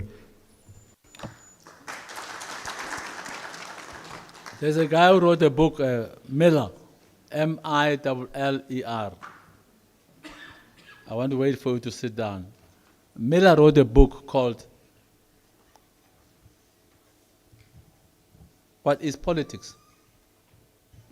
And he comes to a conclusion in so many pages that politics is management of conflict of interest. That is his conclusion. One guy, I'll quote him even if he was an apartheid prime minister, John Foster. He says, politics is the art of the possible. That's what he said. Political leadership is necessary to formulate policy, to show the way things must be done. When you were asking the question, that gentleman sitting there, you were saying, Now, he was refusing. We should not create a Chinese wall between the political leadership and the public servants. What should not happen is that the politicians must not interfere with the work of the public servants in executing policy. But the public servants, and that is our problem today in South Africa, and I think the Auditor General also picked up the problem, are not executing policy. Or if they're executing it, they're doing it wrong. They're stealing. You understand? That's wrong. They're not focusing on the priorities of the people. Like you say, the public service is a layer which must implement, not the politician. I was a premier, and I knew my role was to coordinate function, not to go and build a house. So I limited myself and coordinated these MECs so that they function, they're held accountable at the cabinet level. But they knew that HODs who must go and implement. So we should not, even in business, as a chairman of a company, and I think you heard I chair some of the small companies, you should not, as a director, micromanage. You should not jump your CEO and the CEO finds you with the FD dealing with issues. You must allow the CEO and the FD to operate in a management structure and to implement. It's just good governance. So we as political leaders must give the line and call on the HODs to account, but they must go down and cascade and implement. And the Auditor General says, we're not implementing policy. Therefore, we're not delivering services. Or if we do, we take the money into our pocket. But how can you take it into our pocket and still build the road? The road won't be there. You heard about roads who don't exist in this country, but the money was spent. On who? On a public servant like you, maybe. So I know you don't, but they're your colleagues. So that we must stop. Okay?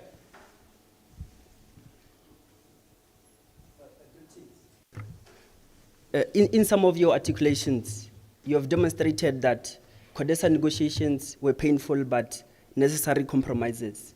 You have also expressed your optimism regarding the GNU, as well as acknowledging some of its challenges.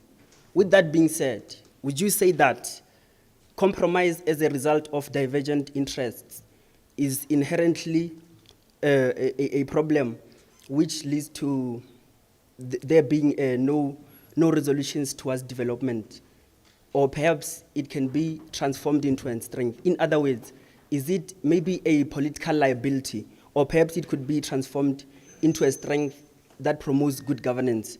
And with the one of the ANC being buried, is there a chance that it can reconfigure itself towards being great again? Or perhaps we will witness it dwindle into a shell of nothingness eventually? Thank you. Compromises are unavoidable in politics and in business, but unavoidable. In 1994, if I'm allowed to sit, we were faced with a different scenario where the ANC could have just taken 80% of the vote and won and governed alone. But was that in the best national interest? No. Again, national interest. We felt there were 23 parties at CODESA. Find a way, even the other is a little squeak. Let them make noise in the negotiations. Let them back at us there at CODESA. They did. But they didn't win the constituencies. It's not our fault. They lost constituencies and have had lower numbers.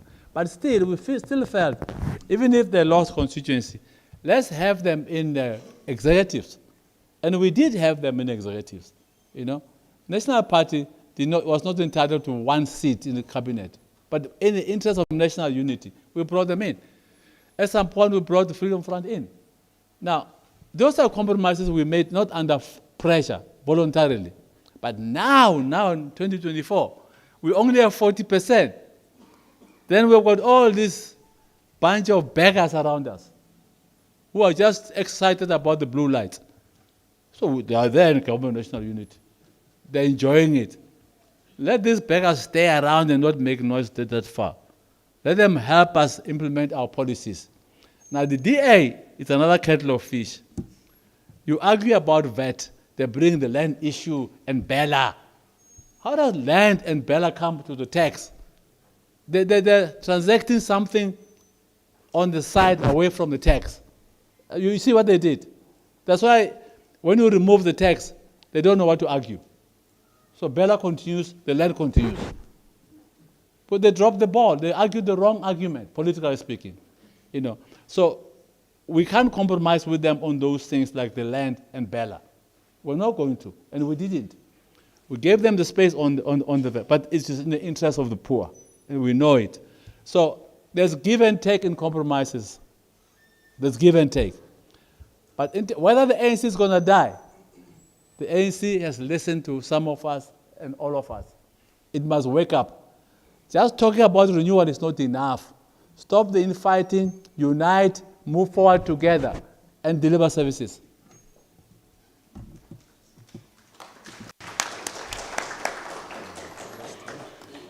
Tobela, Kalina Ginarapa Matlazi. I'm the librarian. So, Kiradile 2 chapters, Jabugai. An interesting one, yeah, activism, student activist. Realized you were active, or where you poe mola, can another radical at your time. So, we the president the Jetar. Tell no when now the engage Joa Walla Lejona Kalujidinch. Maragara the engagement or the central engagement. Azangala will like a free education in higher institutions. and which is the center of the whole thing that we are debating today. Botse ke senya kwa pasgo bona spedi se ya tšhaba ya bobedi pudiso ya ka gore wena o bo le ona mola ke eng ya o dialore le ska bolela ka gore rena re khumane sekolo sa mahala ya bobedi e ke bala mo o boletse ka mothako mo ka mo chapter 5 o bolela ka mothako mongwe o re le re coop in the kitchen mothako create le coop ko sentšhele. Who was that one?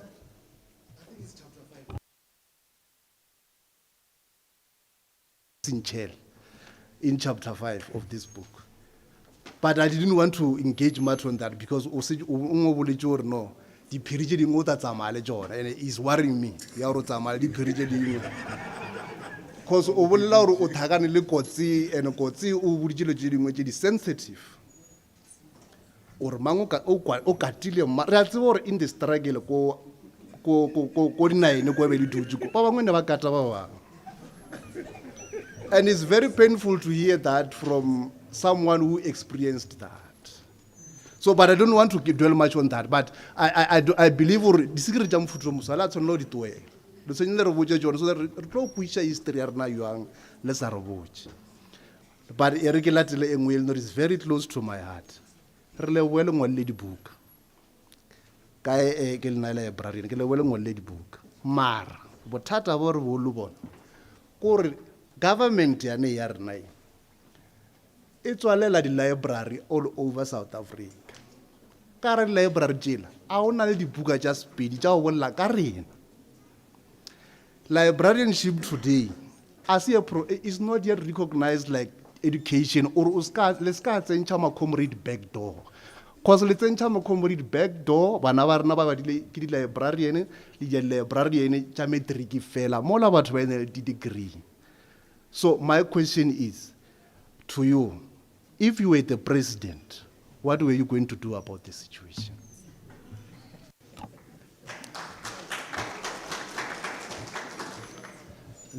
You know, this guy, gentleman, raised many questions in one sentence. We call it a cumulative sentence in English. Because it's got many, many questions. You know. First, he talks about free education. If you think I'm old, I don't remember. Where are you seated? I want to see you. Yeah. You see, you cannot give free education unless you can fund it. I'm just being straight about it. It's the same thing with NHI. The debate now at NHI is not because it's wrong policy. It's because where is the money? That's the debate. I'm being realist. So, interesting, when I went to have breakfast with Zuma, after he left, he said to me, yeah, Cyril must come with free education. I said, why didn't you do it yourself? You understand? Why do you call on it when you're no longer president? I asked him. Zuma laughed at me. Kwa, kwa, kwa, kwa, kwa, kwa. But you understand? You have to be able to fund it. Botswana has got it, but they can fund it from the diamond. We can't fund it. If we could fund it, we'll have it. So that's the answer. This other second part of your question about Seychelles, I don't understand it. I don't understand the question. And you said you read 2 chapters, but you quote chapter 5. So I got a problem. So I don't know how could you quote chapter 5 only if you read 2 chapters? So I don't know. So I'll go to what I understand. It's your own fault. Now, if you're going to employ people who are not qualified, it's wrong. So I don't have to be a president to answer that question. It's wrong. You can't get a wheelbarrow driver and ask him to fly an aeroplane. It's not going to work. It's going to crash it. In fact, it won't take off. Because you won't even know how to lift it up. So I agree with you. We must not put people who have no skills in positions where skills are required. By the way, that question is not a stupid question. Across the board, the Auditor General talks about that we've got many people in civil service. Where's Our Lady of Civil Service, public service, who don't have qualifications, But we made them directors, chief directors. They're acquiring titles. It's wrong. We should stop doing that. We're just trying to do them favors. Maybe it's a friend or relative or something. It's wrong. We shouldn't do that. So I agree with the rationale beyond your question, and I say, I don't have to be a president to say it's wrong. Okay? But you only have time after the meeting. You must tell them about the Seychelles coup. I don't know what it's for. Good evening. My name is Lesero from the Absolute Book Club. And as a chairperson, I'm excited to explore how your memoir, Dr. Phosa, will encourage and will challenge our book club members. My question is, how do you think your memoir can help readers understand the current political landscape and the role that the youth play in shaping it? Thank you.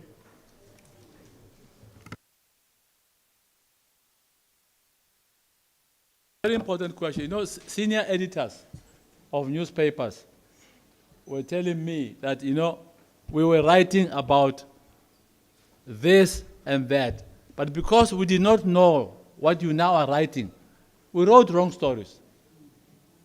You know, we wrote wrong stories. For example, we said to ourselves, Ramaphosa was leading the negotiations. Why was he not Mandela's deputy? But you are explaining what happened. You know, that there was an internal debate which said it's Mbeki. And I will let that debate, that it's Mbeki who must follow Mandela. Not in being against the other one, but just say in terms of the way the dynamics happened, exile and inside, and how Tambo handled Thabo to grooming him and all those things.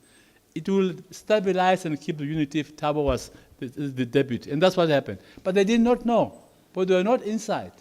You know, I've had many discussions with Commissaire before that time, and saying to him, be the SG, don't run forward. You're not going to make it. I mean, they don't know, they did not know. But students of history must be favored with the facts. And that's why I write the book the way I do. And that's how I wrote the next one that's coming. You're going to enjoy it. Even if I must say it, it's got very interesting explosions. Yes. No, thank you, Dr. Phosa. My name is Hangim Basele, and I'm very, very happy to have come here. Actually, I stayed home. When I realized that you were coming, I lied to my parents that I have to go to campus and look for a room so that I can attend this. It's not true. So, my questions, I came here for this, by the way. So, I read the book when you released it, and when you were endorsing it in podcast, by the way. So, there is, where in the chapter of Trouble in Paradise, you speak of an issue whereby there was a conference in Mafike, in the 1997 conference of the ANC, whereby Thabo Mbeki went in uncontested as the president. Then there was GZ, President Zuma, and Winnie Mandela contesting. And then branches nominated you to contest as deputy president. And then what Mandela realized is that if you contest, President Zuma contest and Mama Winnie contest, there is going to be a splitting of votes between you and GZ, and Winnie is going to be the deputy president, and that will ultimately make her the president.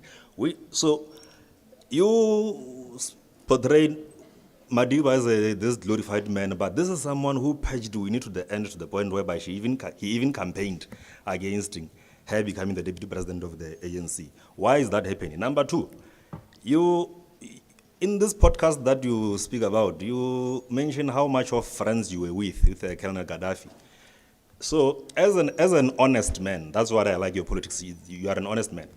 Please debunk this false narrative, this false propaganda that is spread by the liberals that President Zuma killed Gaddafi. It's a lie. So please debunk it. We don't want such things. The last thing is that I feel the same way you feel about President Mbeki. That man is a problem. He's a liberal and he was not supposed to have been here.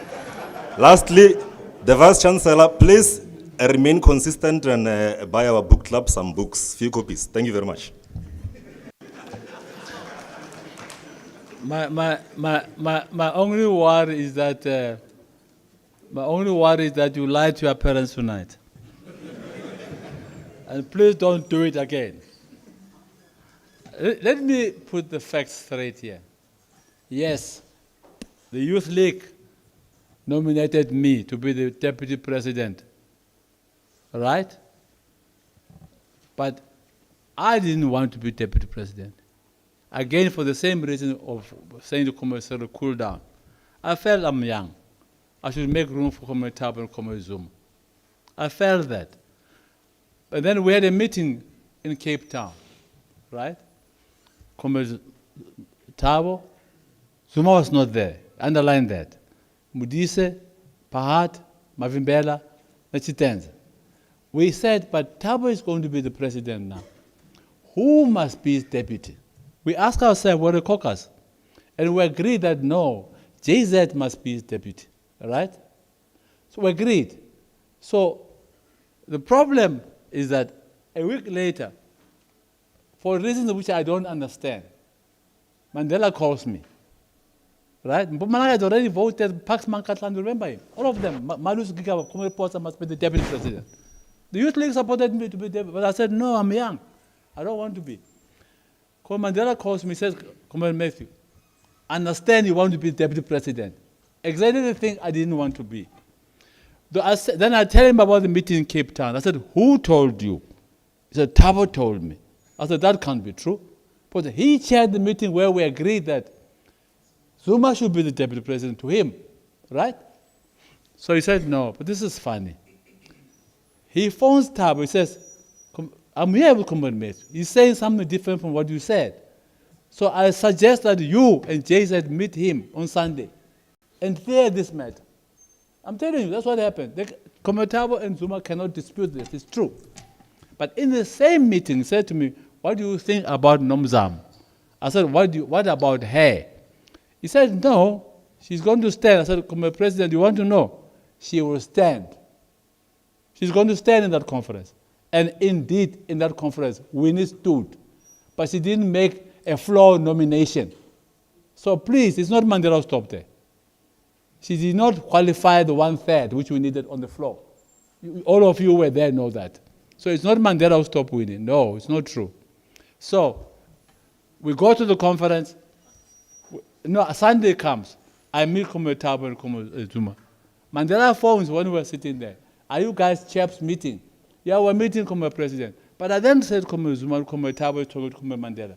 You know what? You're wasting my time, you guys. We have agreed that he will be the president, you'll be the deputy. Why are you calling me here? We have agreed. I want to go home. I need to drive to Mpumalanga from Pretoria. Just for 5 minutes to say, guys, but we have agreed.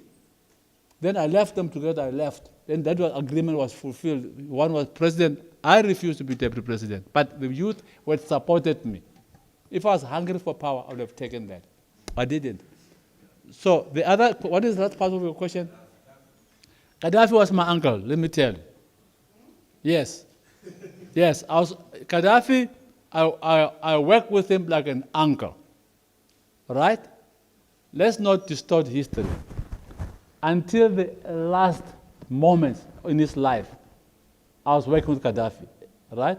Gaddafi, Zanussi, all those guys in his cabinet. And Gaddafi was supporting the ANC in many ways. Zuma, I was a go-between between Zuma and Gaddafi. Gaddafi and President Banda in Zambia, President Mutaruka of Zimbabwe, Malawi. So Gaddafi was always asking me to fly there, and he would pay for the jet. Right? We're very close, very, very close. When the Western power attacked him, because they wanted to kill him, he fought back. They couldn't kill him. And then we heard that they had armed the guerrillas to fight him out of Tripoli. We then said to Gaddafi, you're not going to survive here, you're going to be killed by your own people. We said, it's better you escape. I'm going to tell you.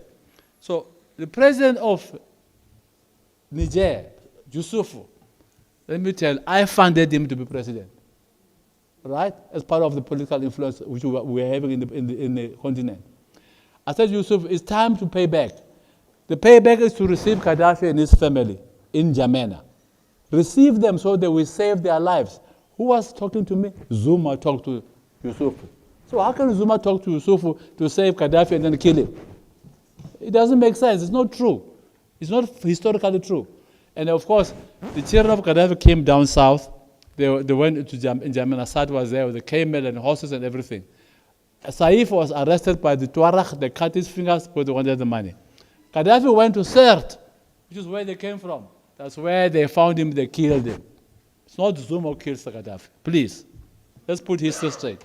I've told you history you don't know, for nothing. Yeah. Then I know that history. I know it. Yeah. Sorry? You wait in October, you'll see it. You'll see it. Okay. This plane collapsed. Let's give you an idea.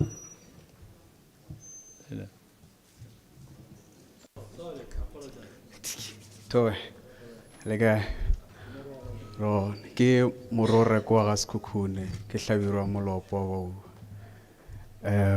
My questions, I want to be precise. I'm still in a journey to look for a revolution that was negotiated. And South Africa remains one of the revolutions that were negotiated. Unfortunately, the outcomes, as you have acknowledged, remain circumstances that are not as physical to us, but are systematic in a way that for us to understand the problems that we're faced today, we need to scrupulously engage in rigorous discussions, and not as physical as in apartheid. But then as a student of history, we get to learn of some of the things that the children did in apartheid. Speak of Emma Seteja was 14 years killed. The objective was land.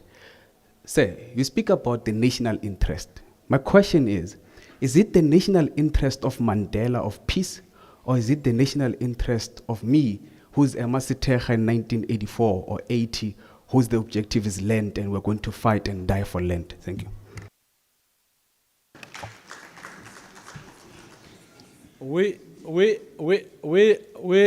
Maybe I must give you time to sit down again. Sit down. I respect that you are walking, sir.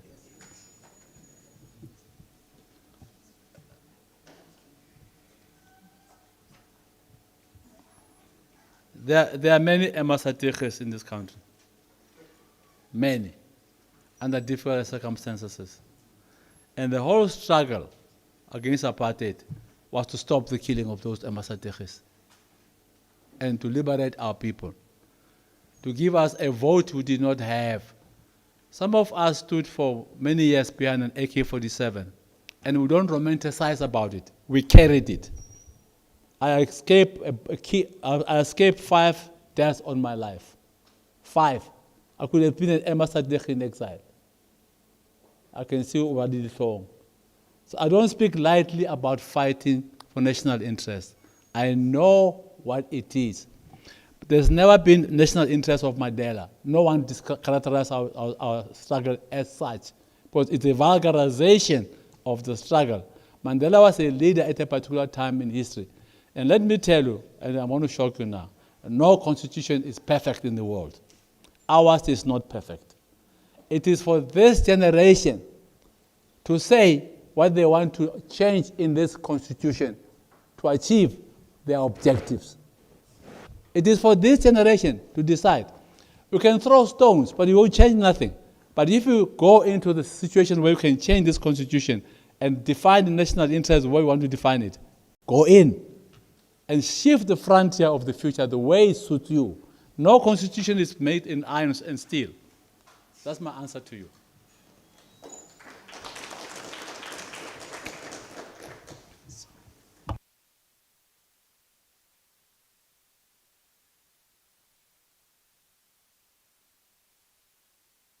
Hey, Tula says he doesn't want us to sleep. He wants the last 3 questions. Good evening, Doctor. I am Makgato Kegoratile, a member of the ULDS, the Debating Society of the School, and the Miss Freshers for 2025, right? When you stood there, one thing that caught my attention was you speaking about the time that it's time for South Africa to start speaking out, speaking the truth, right? You also talk about it's about time as youth get into spaces where we get to paint the narrative of our truth and what our future means in the what is wrong in the Constitution and what is not, right? However, I do acknowledge that it was with no doubt that the youth are ready to speak up. It is with no doubt that the youth do have solutions to solve problems that are within our country, right? However, the problem remains whereby when we speak up, we are being shut down and trampled by those in power, and those that get recognized, the solutions that they bring forth are not credited to them, however, they're credited to those in power. As young individuals who are going and getting into the space and narrative of politics, how do you advise that we move forward? Thank you.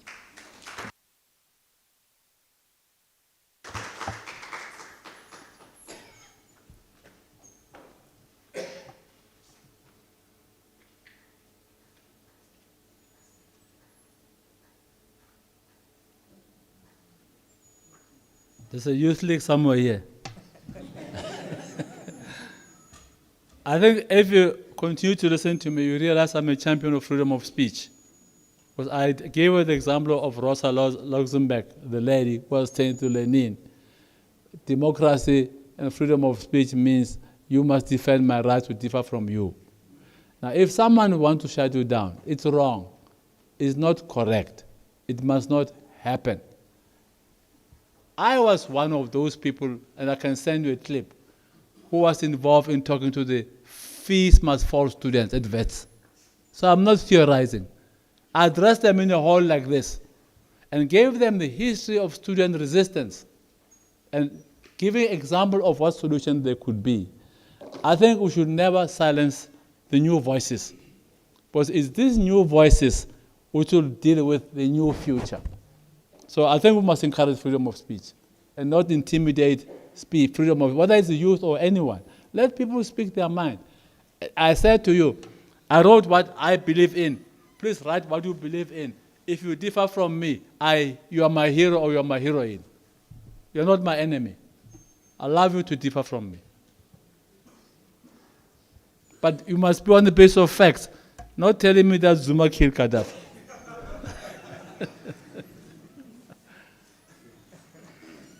Okay, are we finished with the questions now? Two.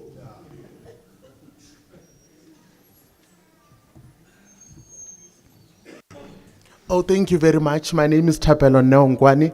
I actually have a lot to say, but I'll definitely crystallize them and make them short. Firstly, we must understand that how our nations are created. When America coughs, the entire world does catch the flu. Do you think there is a global shift in international politics, or rather America has always been like that, just that Trump is loud, so his personality is what insinuates a global shift? And I want you to touch on the question of the LGBTQI. When Trump, on the question of the LGBTQI, lesbian, gays, bisexual, transgender, when Trump entered into office, his first argument was that he recognizes only two genders, which would be men and women, which I find very problematic on a sense that gender is a social construct, which means that someone constructed it, so anyone can construct gender. Subsequently, when we enter into that, I think a lot of countries then enter into the question, and they've always been quiet about it, but simply because America did that. We now have the United Kingdom that says, if you are born a female, then you are a woman. But if you are born a male, then you are a man. But how does that happen? Because biological sex and gender ideologies do not go together. My second question is political populism the future? With no doubt, former President Jacob Zuma is a populist. The slogan "Wenzenu Zuma" is very problematic in the nature of South African politics, because SA needs extensive change. But how do we achieve that when populists act in a way to settle scores? Let me enter into my last question. European colonial violence is not too hard to comprehend. Europe identified itself as a human, and those that migrate out of Europe being subhuman, and we can look into colonialism and apartheid. What mechanisms has the African National Congress set up, or rather can set up, to deal with the potholes it meets up with the Democratic Alliance, a very problematic party? We are tired of government taking bold decisions, the Bella Act and the Land Act. Then the following 2 weeks, Helen Zille is trending on news and really no substantive arguments are brought. Pardon me, but she's a white supremacist who is hoping to hold up onto that supremacy. And I don't think 32 years into democracy, we should have her trending like that. She further goes on podcast. She speaks about how fees must fall was very problematic because they were saying roads must fall. She speaks on how colonialism was good. What was good about colonialism? She further on misinterprets uMkhonto, whereby she acts as if uMkhonto was black people fighting among each other. Black people are not monolithic. We can't fight among each other as cultures. Thank you very much.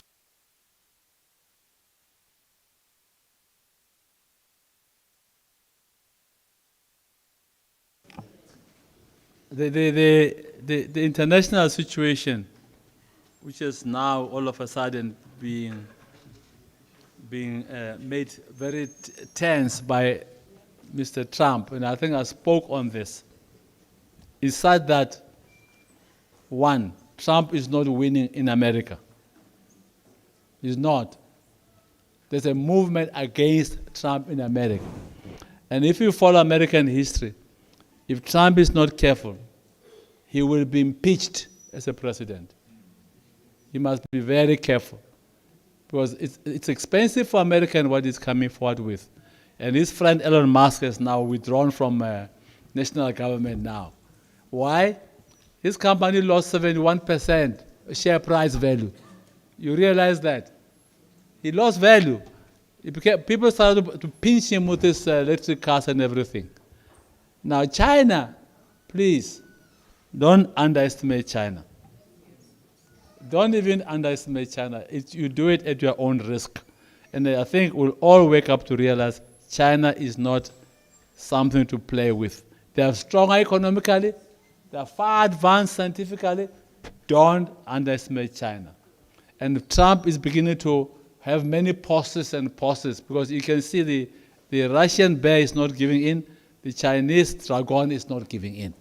And we shall not give in, all of us. So in those alliances, America won't win. It won't win by being an enemy of everybody. All of us need friends. So Trump must start reviewing his threats to the world and make friends with everyone. We don't want to be an enemy of America. Not at all. We gain nothing from that. But we're not going to be spit in our face by him. That's not going to be acceptable. And I think we'll engage diplomatically without backing back. Like I said, there's no need to back back. There's no need for that. We must be much more magnanimous and cleverer than him. Now, on the issue of the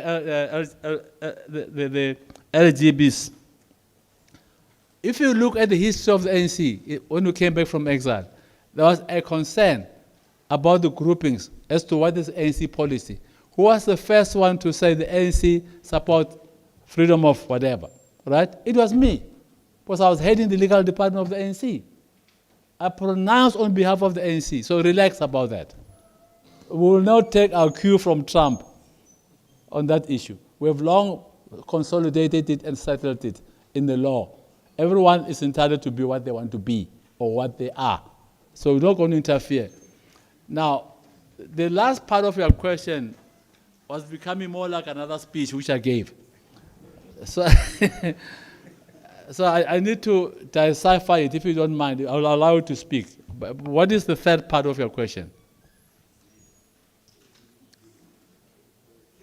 My third part of the question is on European colonialism, then that they have justified themselves as humans, and then those who migrate out of Europe would be subhumans, and that would be us as South Africans, for example, using colonialism and apartheid. But then you not tap much into that. So I'm asking, what mechanisms has the ANC set up, or rather can set up, to deal with the potholes that they meet up with the GA? Because each and every time when government takes a bold decision, the Bella Act, the Land Act, the following 2 weeks on our news, it's Helen Zille trending, which I find very problematic for her to even speak on that, because she's a white supremacist who wants to uphold the supremacy of whiteness. And 32 years into democracy, we can't afford that. We are tired. Can you think you can top that auntie from talking? See, do you think you can stop that auntie from talking? She's always going to talk and talk sometimes nonsense in most of our views. They have not won this argument now in terms of Bella and land, because it was an irrelevant issue to tax, as I said in my main speech. It was irrelevant. And I can understand the emotion you have. Europe cannot recolonize us unless we agree to be recolonized. It's for us as Africans. But as I look in the north, at the Sahel, the French are being kicked out. They are being kicked out. So I don't think it's necessarily the right thing to be kicking people out. But we should not agree to be colonized again. And that's our position. I don't think the ANC or PAC or any party in South Africa will allow us to be colonized. I don't have those fears in me. I can't comment on the last part of your political input, and you're entitled to make it. Thank you.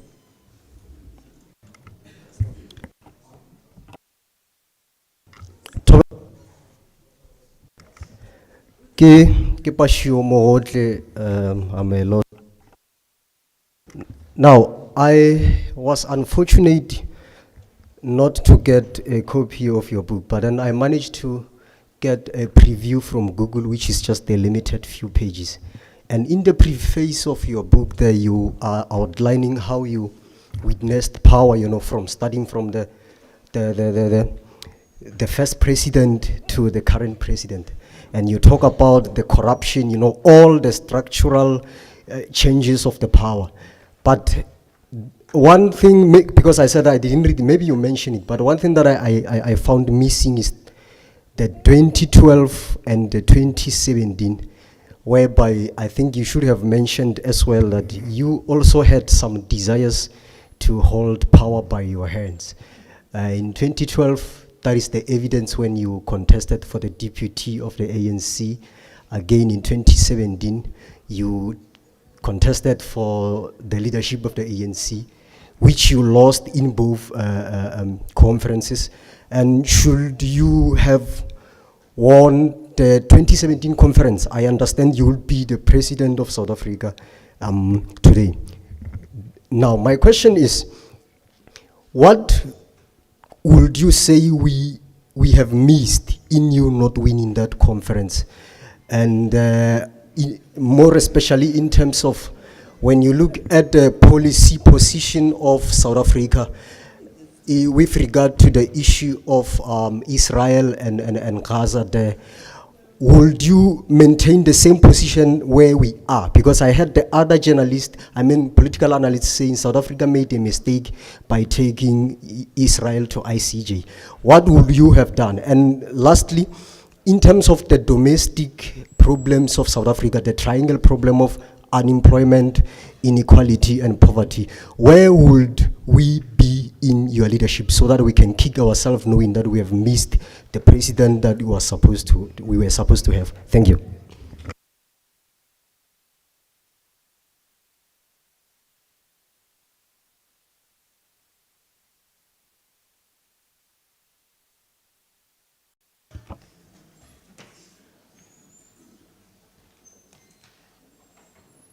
In 2012, I accepted the results of the conference. So it's not an issue for me. 2017, we connived to unite around Commercial. No one lost that election except Nkosazana Zuma. We united our votes, all of us, at the Saxon Hotel. You don't know, now I'm telling you. And said, let's bring these votes together and make Comrade Cyril the president. And we succeeded in that. Maybe you did not know. That is this position. And then I can't speculate about what I would have done. It's very hypothetical. Fact of the matter is, you know my positions, even tonight I pronounced them. Anti-portals, anti-corruption, anti-theft. You know where I'm standing. There will have been no thief in government, okay?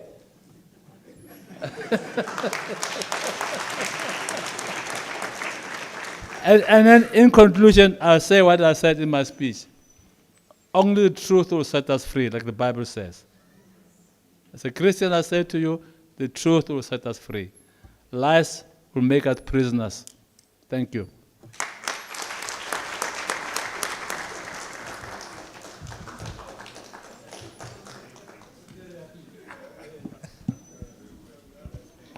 Sure.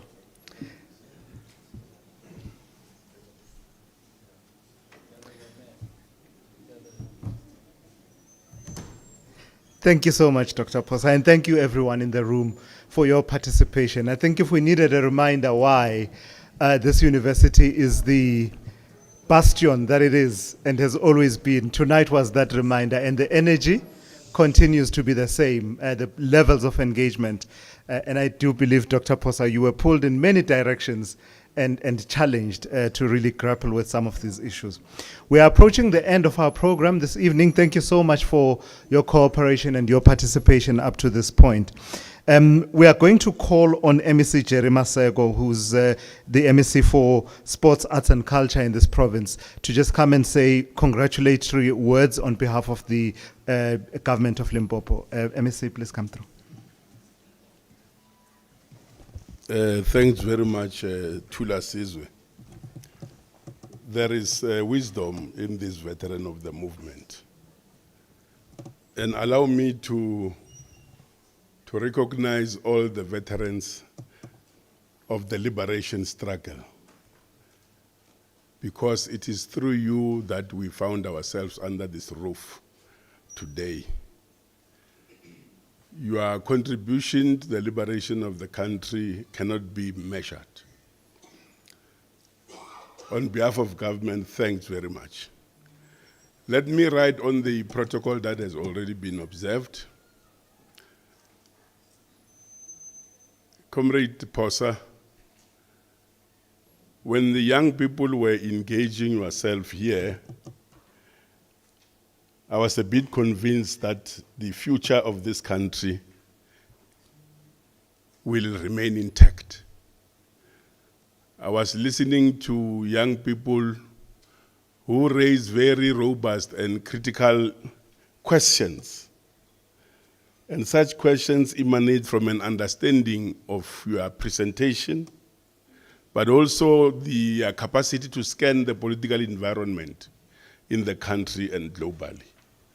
And I can assure you, one is impressed about their contribution. It's worrying, but so this is your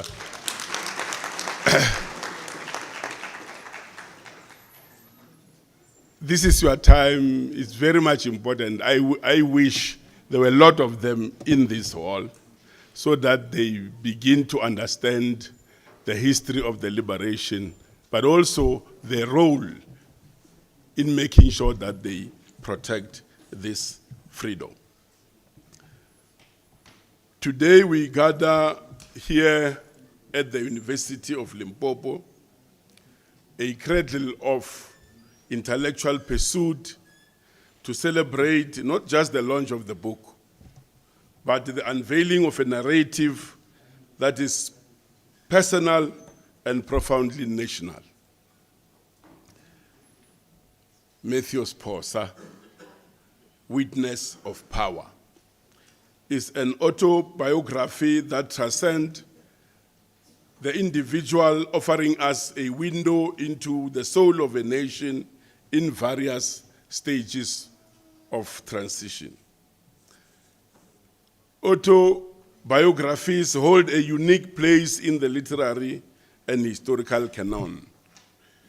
They are a post-colonial, theorists suggest,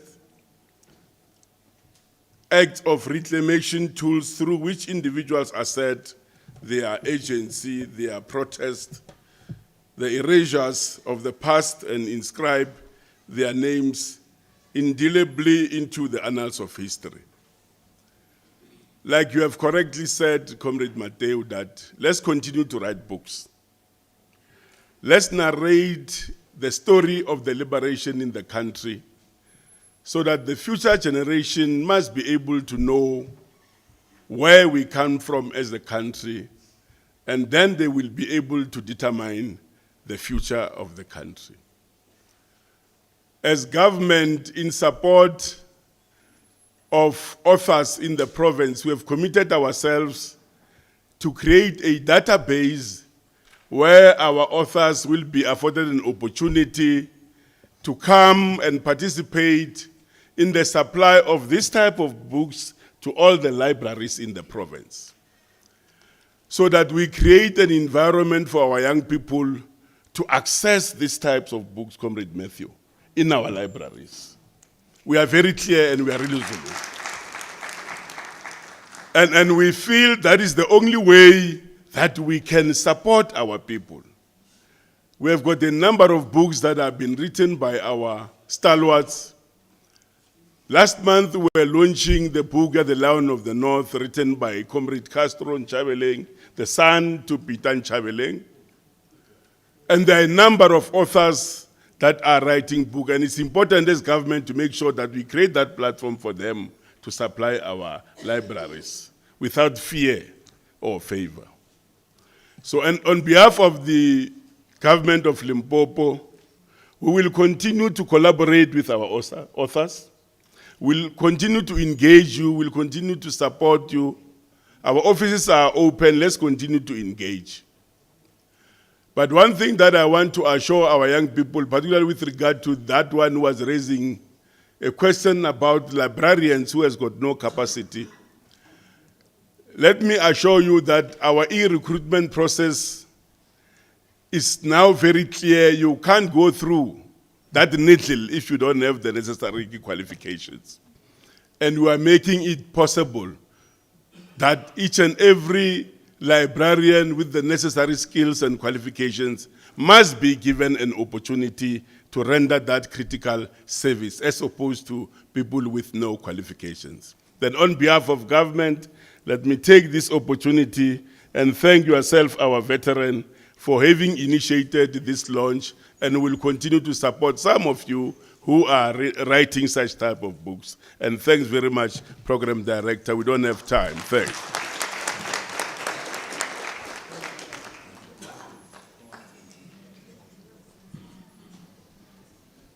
MEC, thank you. So we have just one more item, so it's important for me to just make a few announcements. There's a request that the participants at the top table should proceed immediately after the vote of thanks to an area in the foyer. You will be guided, the team will guide you to where you need to go after that. Then the other thing I do need to mention is the book is available, Witness to Power, at Bargain Books for 300 Rand. Trust me, we tried our best this evening to give you a glimpse if you have not read it, but we didn't do justice to it. There are stories there about Dr. Phosa there and cockroaches being killed somewhere, and lions feature in there as well. So it's quite animated, it's beautifully written, so do grab yourself a copy. The last item then, to get straight to it, let me call on Professor Richard Madaje, who is Deputy Vice Chancellor for Teaching and Learning, to give us a vote of thanks.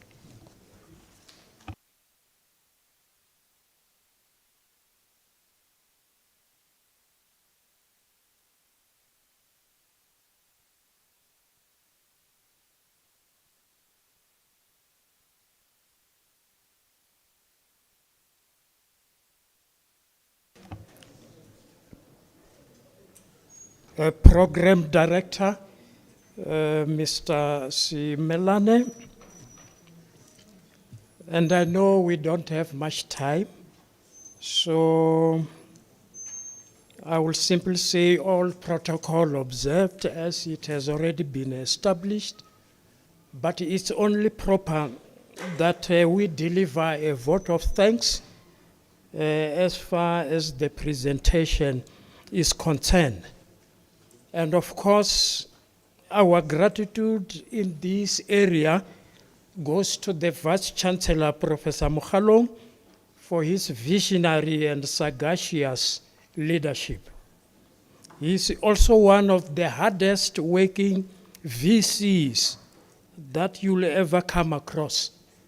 Some of us knock off at 4 o'clock in the afternoon. And you might come back if you have forgotten your laptop, maybe at around 9 p.m. And you'll still find him in the office working. And as a result, this institution is now punching above its weight in matters academic. In fact, it has become a shining light which attracts a lot of attention. Program Director, I think it's only proper to extend a special word of appreciation to Dr. Phosa, and of course, and his family members who are present here today. Many thanks to Dr. Phosa for exploding the myth that Africans neither read nor write books. This is a superb book that will undoubtedly withstand the test of time. We are now enlightened about the struggle for freedom in this country. As Jean Bodin advises, the study of history is the beginning of wisdom. And lastly, to Dr. Phosa, many of us here are also authors, and we understand you very well. That if you have a feeling and a passion for writing, you cannot hide it. You only become happy after completing the task. And indeed, this book is well written. It reads very well, easy to follow and easy to understand. So we would like to thank you highly, because it's also going to become part of our library collection. And if I'm a student, I should not miss having that copy in order to embellish my assignments. Can we give Dr. Phosa a big round of applause?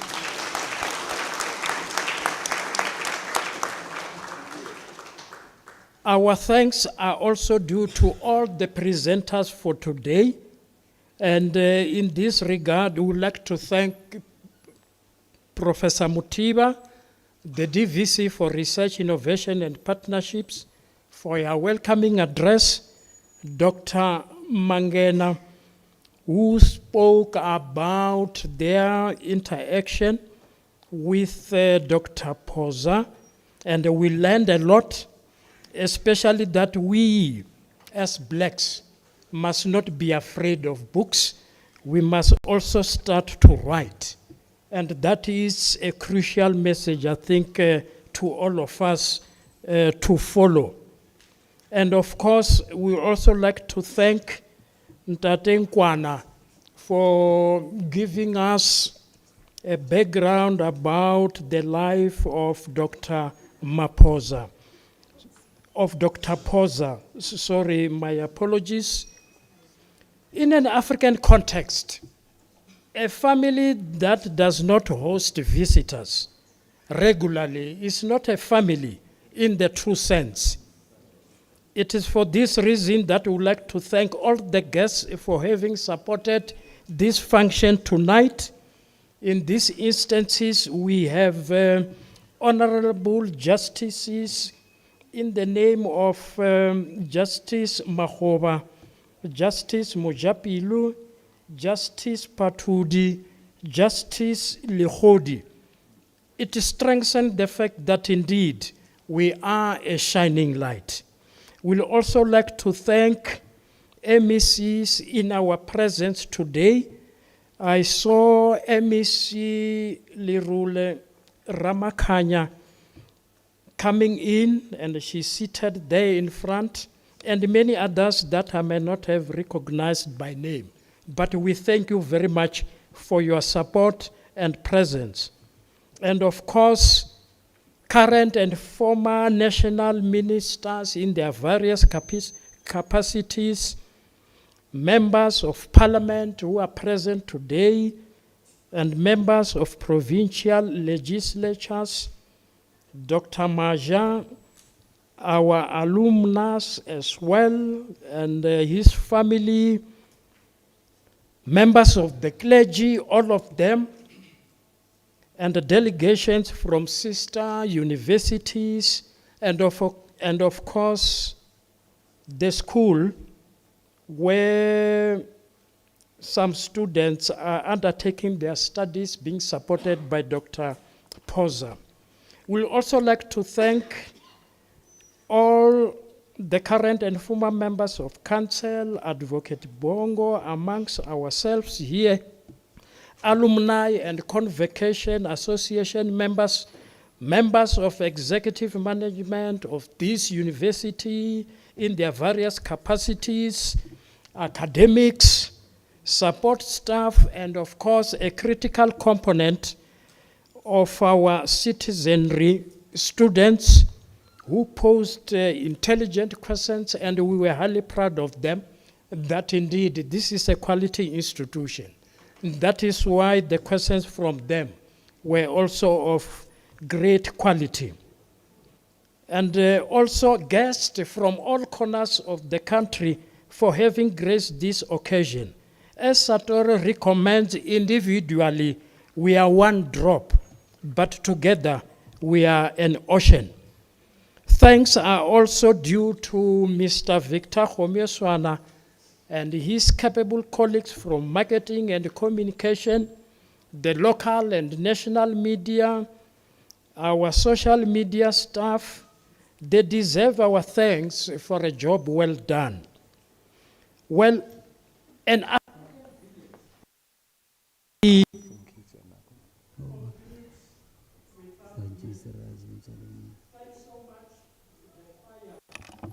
under the tutelage of Professor Matsibatlela, for them rendering and performing melodic and pulsating music. I think they deserve a big round of applause. Mr. Simelane, you were an excellent pilot in our view. You flew this plane excellently. It took off so well. And it also cruised so well.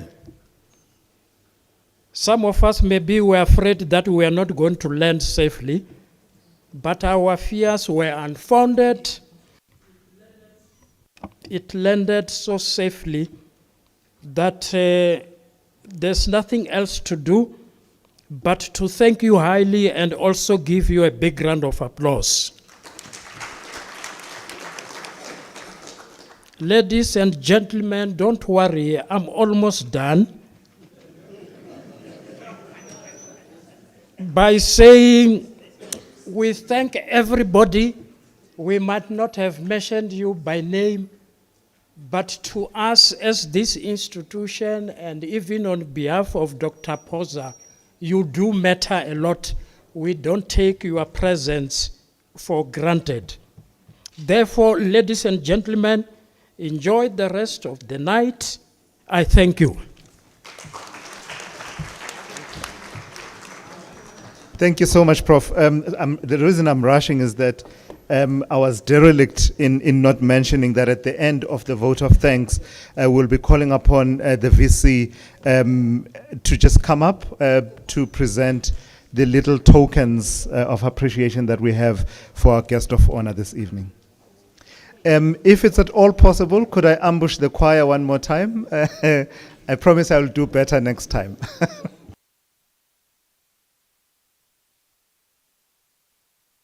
While the choir is getting ready, VC and everybody that we're going to have a token of appreciation for, if you could just stay on stage so that we can have a group picture, starting with the able weSizwe Simelane, our program director. Maury? Yeah, just stand there. Once you have received your token, VC, give it to the VC, please, so he can hand it to Tulas. And we wouldn't have been able to understand the context if we didn't have Dr. Musibudi Mangena setting the scene for us and explaining to us the dynamics of how far back we go. So Dr. Musibudi Mangena, please, if you would please come to, don't leave, Tulas. Don't leave. And then we have also, we are in the Capricorn district of Limpopo, so we want to thank Executive Mayor for the Capricorn District Municipality, Councillor Mamidou Pitefo, if you would please go back to receive a token of appreciation. And we work very well with the province here, Dr. Phosa. As you can see, they always come to our events, we always go to their events, and you'll hear more. So on behalf of the Premier, we have MEC for Sport, Arts and Culture, Jerry Maseko, thank you very much. Your token of appreciation. And second last, unfortunately, we will take the gift to him because he is dabbling in disability today. Say Chabankwana, you facilitated this with the family, and our guest of honor, we appreciate your contribution to making this possible. And yes, last but not least, our guest of honor, our very illustrious alumnus, storyteller of note, the stirrer, the hater of potholes and corruption, Dr. Mathews Phosa, your token of appreciation. Yours is very special. We like our alumni to wear our mark, so the VC will put something on you that we hope you will wear wherever you go and sing praises for your alma mater. A round of applause for Dr. Mathews Phosa.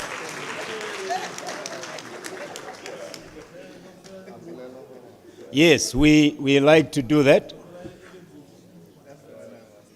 And by the way, Dr. Phosa, the supplier of that is also an alumnus of the university. La Home is owned by a man called Thabo Mohale who studied here. So we are very proud to be having him. Ah, there you go. Yeah. They always fit. Okay, a group picture, please. A group picture of everybody. And after, yeah, Prof. Mutiba, yes, you can join. And, right, there you go. Yeah, they will get it, right? All right, if you could move to, is it possible? Yeah, that's right. You've got it? Which chair? Okay. All right. Oh yeah, they want to move the chairs, yeah. Okay. Yeah, we might have to. Okay. It's just for a group picture. Oh, is he missing? He's missing in the picture? Ah, Prof, he's contemplating. Okay. Thank you very much. Ladies and gentlemen, as you heard, let's allow the people here on stage and in the front row to be directed, maybe, yeah, the first and second row, to be directed to the serving point. Hello, hello. This is my university, otherwise. We are, hey.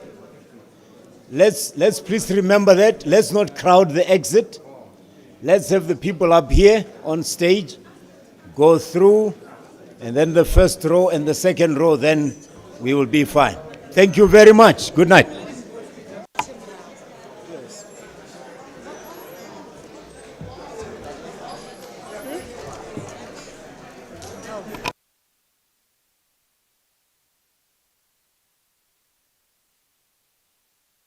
Let's do it. Go. 1, 3, 4, and 3. Limpopo University Aruna. University Aruna. University Aruna. Finding solutions for Africa. University Aruna. University Aruna. University Aruna. Finding solutions for Africa. University Aruna. University Aruna. University Aruna.